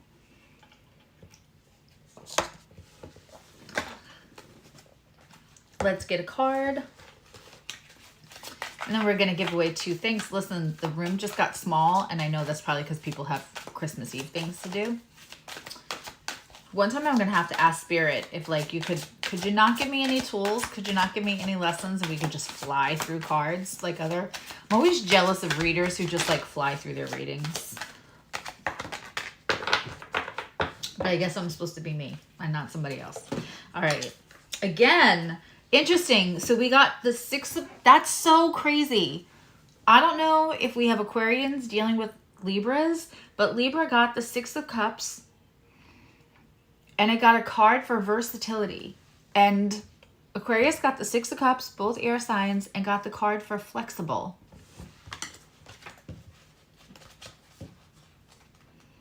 That is very interesting to me.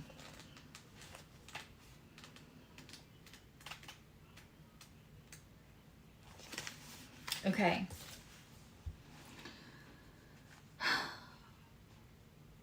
The essential meaning of flexible is teachability. I can't do it anymore. I have to. We only have one more sign after this. I can do it. Glasses on. I just mean my eyes are bugging out. Not that I can't, because I love being here with you all. That's not a problem.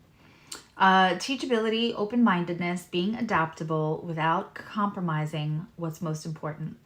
A tree's roots are solidly planted in the ground. Yes, its branches can bend in a hurricane. Where as rigid a structure, like a building, would come crashing down. Consider how the tree remains supple and secure with everything, or when everything around it may be in shambles. This is how you need to be now, willing to learn new things, teachable, malleable, yet firmly grounded in who you are. Common sense is important, but so is an open mind, which Aquarius has no problem with. Stay curious. Stay open.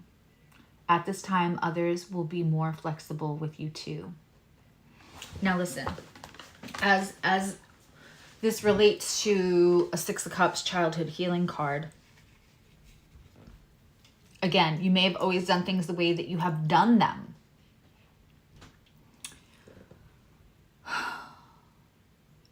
Because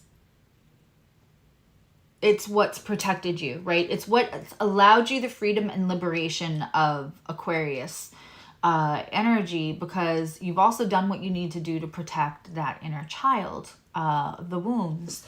And so now it's time to get a little flexible and to feel okay in not protecting that. Also, that card talked about like being a little curious, and it feels like the curious inner child got taught that like they were too silly, and that the curiosity, if it didn't lead to something profound, if it didn't lead to something viable, if it didn't lead to something that could have gotten an A on a report, like some kind of progress, some kind of achievement. I'm feeling a lot around that. So the don't be a silly kind of thing. Aquarius is meant to march to their own drummer and be silly, and not care. But there is some part, whoever this message is for, especially, and this may just be for a handful of people, but there was some kind of like, that's a waste of your time. Don't be silly like that. If you want to be creative, make sure it comes to some kind of evidence, produce, achievement that you can give to others to use too, to not just be silly for yourself, to not just do things to make yourself happy, to not be ridiculous.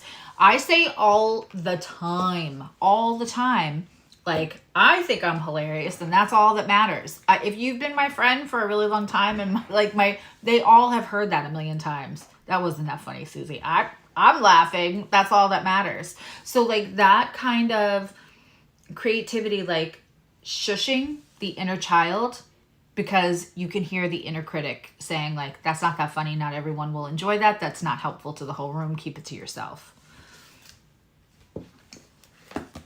I literally physically felt like that just hit home for somebody. And it definitely has to be about when you were younger and getting criticism about like, don't say that, like, or it was embarrassing, like your parents thought it was embarrassing if you were silly or you said something odd or weird. Let your freak flag fly, because that for sure was about them and not about you. We're going to take the ethereal deck. I say that all the time. Well, you know, and I'm close with my kids. And I mean, obviously I'm close with my little one, but I mean, like, I'm close with my adult kids, obviously, you know, but also my other one. So I say stuff all the time, and they like to go like, Mom, you're not that funny. And I'm like, I'm hilarious. I don't know what you're talking about. So that's, I mean, that is...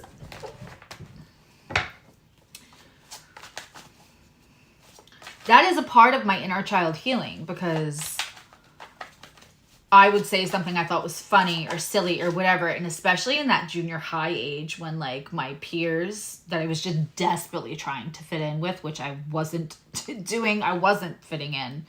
And I wasn't well liked, and I was made fun of quite a bit, and that's okay. I built a lot of character, right? But that whole squashing, like the eye rolling and everything that I would get. So now I'm like, I think I'm hilarious, and that's all that matters, because that I'm doing that for 12-year-old Susie, who was afraid it wasn't cool to be silly anymore. And it would further ostracize her. That's inner child work. Something that simple. Inner child work doesn't mean your gut's on the table all the time. Sometimes it does, but not all the time. Okay. Pisces, Pisces. And then we're going to give away 2 things.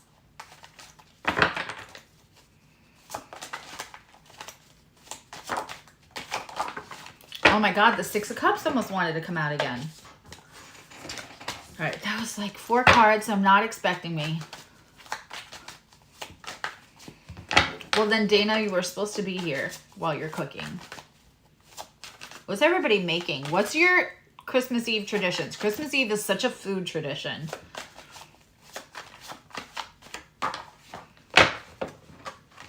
Okay. Pisces, we have the 5 of Cups. It came in reverse. It is time for you to either get to grieving that you haven't done, or it's time, you're ready. You're ready to move on from the grieving. I feel something immediately about, like, is it appropriate for me to laugh again? Is it appropriate? Will people think that I'm cold? Or will people have something to say or judge me if I'm not in that sad place anymore? There's some kind of question about either avoiding it, but for a lot of whoever I'm reading this for, 12th house placements, Neptune and Jupiter conjunct the ascendant within 5 or less degrees. Oh, tamales. We love tamales in this house. Let's get Colette Baron read the Hidden Realms.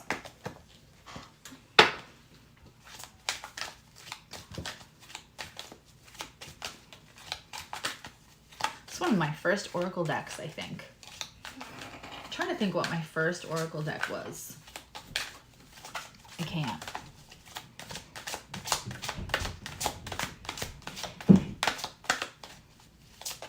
Yeah. I love board games. Yeah, we did board games. Our Christmas Eve, we did board games after we ate. We always have a smorgasbord. My mom was Swedish. So we always had we didn't have a Christmas Eve dinner. We had smorgasbord, so we could, like, play games and relax, and we all got pajamas. And then there's just certain things. It's a lot of, you would think, like, oh, it's not a big dinner. It's a lot of work because it's a lot of different appetizers and stuff. So you usually start cooking for it the day before and prepping, and there's never enough room in the fridge for anything. We play Tetris big time around the holidays here because I don't have an extra fridge or freezer, which I used to. At least growing up we did. But anyway. So I'm just curious. Yeah, smorgasbord. Even I had, like, my mom's herring was a big thing, and the wasa crisp bread.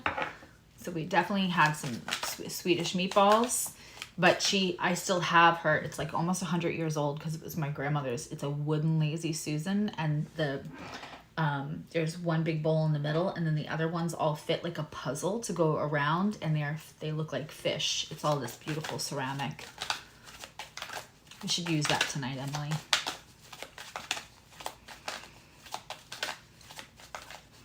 But I mean, we had a huge dining room table growing up, huge, and every inch of it would be filled with food, but all different things. Ribs, lamb, oysters. It's just Emily and I really that are, like, eating all of that. I used to do the 7 fish too, just because I was a New Yorker. All right, let's get the book for this. Cycles of Growth, Natural Law, Divine Order. So with this 5 of Cups in reverse,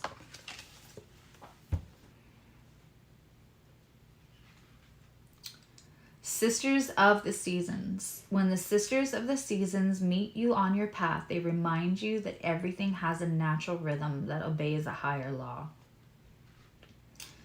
Just as seasons magically pass, be reminded that the same nature of birth, growth, harvest, and decay cannot be altered.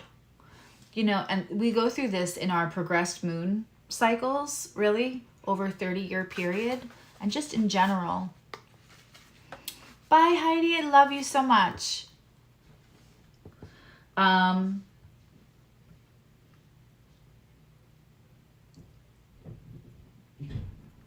So if you keep on your path and with determination and discernment, allowing for the natural course of events unfold, and success is then assured. Listen, it's okay. You know, this might be for somebody who's having a hard time. I'm not gonna lie, like losing Sadie, I was all excited because it was gonna be her first Christmas inside a house with all that love, and you know, and there would be shrimp for her, and you know, she was used to dumpster diving, so she actually really liked safe people food. And so like, you know, I would have rallied because it's Christmas and I have kids and all that. My son's visit really helped heal a lot. And they brought my grandchild, who is their cat Lily, which also helped. But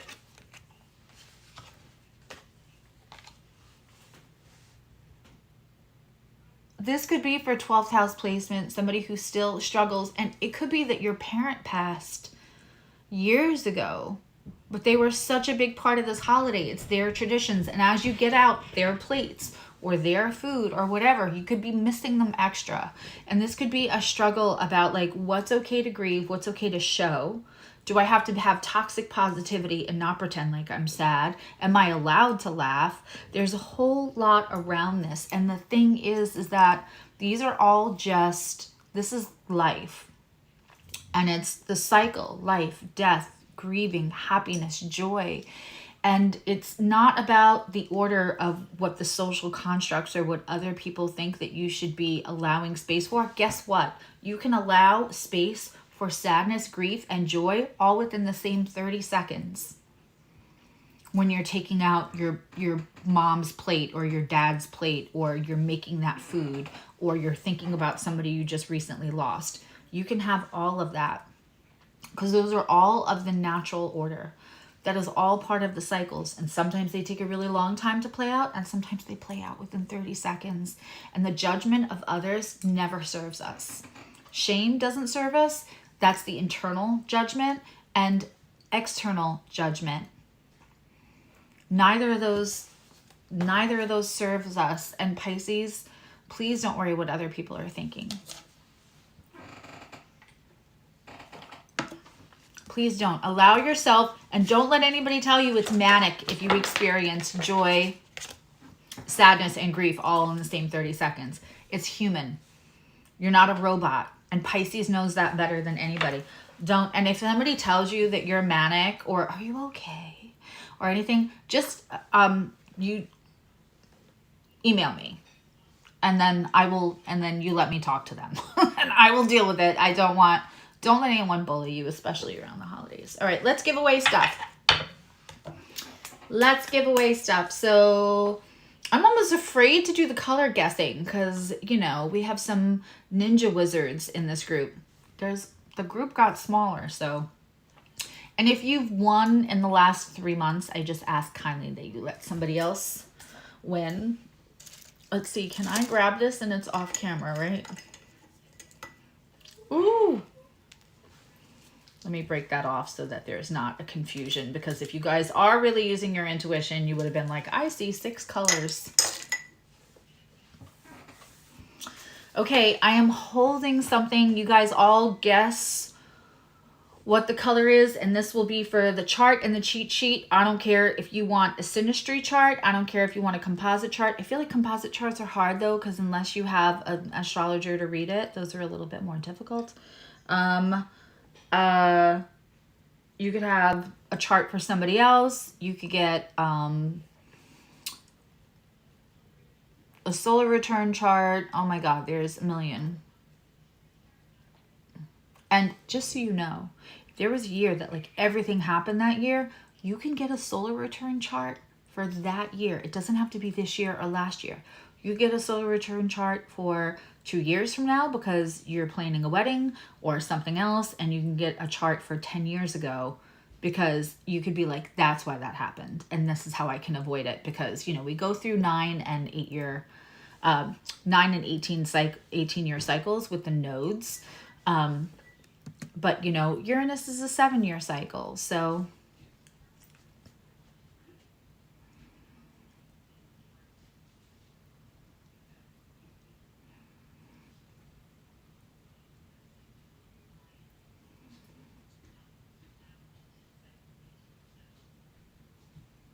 that's good. That's healthy.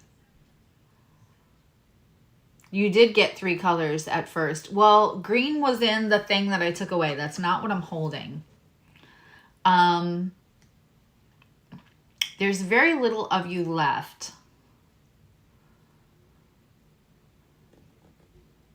So I'm just going to say I'm waiting for a few more guesses to come in, and then I want to say something because we still have to give away something else too.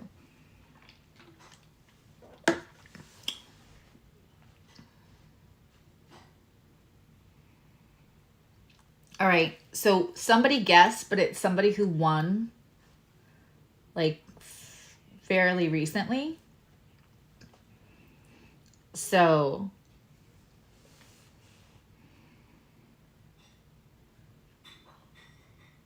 I'm waiting for somebody else. So I'm going to breathe, and you guys breathe also and connect that third eye.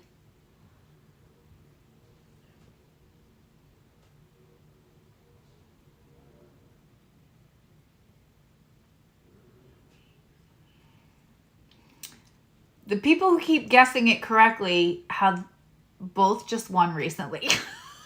So I'm trying to let it be somebody else. So there you have a hint. It's a color that's been guessed more than once. But good on you guys for, I would say again, like breathe and just like feel into the energy of what you think I'm holding.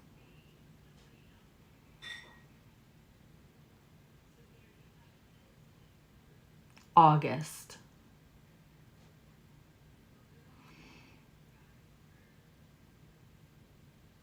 All right, Verity. It is red. And both Maricela and Annika guessed, but they both won pretty recently. And it's for a chart.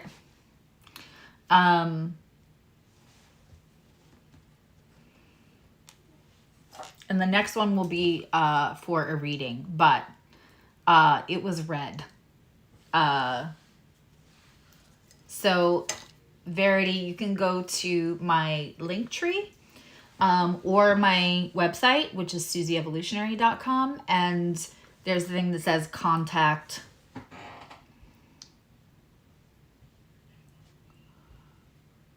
Contact. Annika, I will throw you a chart if you... August, September, October, November, December. Yeah. Your intuition was right. I will throw you a chart if you want, babe. But I'll also give one to Verity. All right, let's do one more.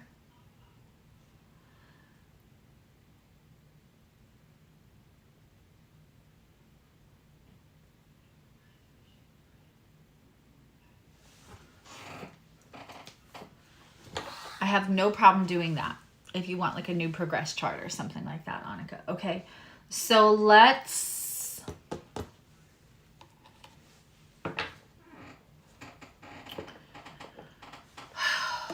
give away the other thing. I'm trying to think of something else to grab. I don't want to grab that because... Okay. trying to make sure I keep it off camera because the camera I'm using now, there's actually like a 3-inch, for whatever reason, that shows on YouTube that doesn't, I can't see it. So back in the day, once I grabbed something and I realized it was totally, you could see it on camera. Okay. All right. So one last go, and this is for the 15-minute reading. Everybody take a breath, clear your thoughts, blah, la, la, la, la, la. And, yeah, Verity, when you write with your name, because YouTube doesn't tell us your real names, and sometimes it's people I already know from other things, but bye Dina, Merry Christmas, and your birth info, or the birth info of whoever you want the chart for. All right.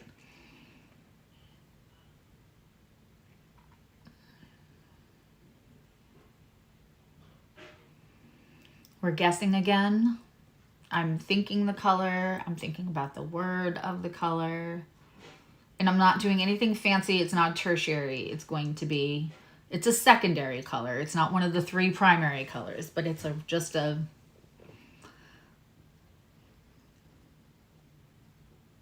it's not like peach.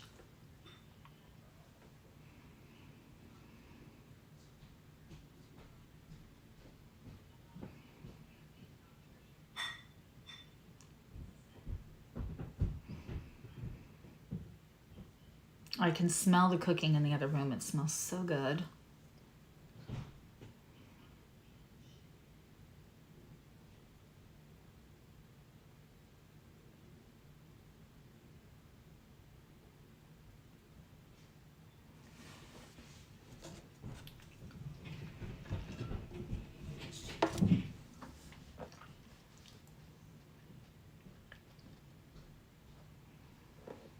Lioness, it was purple, which Maricela got again. Maricela, maybe you should be on this side of the screen. Your intuition is popping, mama. She just won something recently. So, Lioness of Gaia, hop on my link tree or my website. Lee, are you still within typing distance?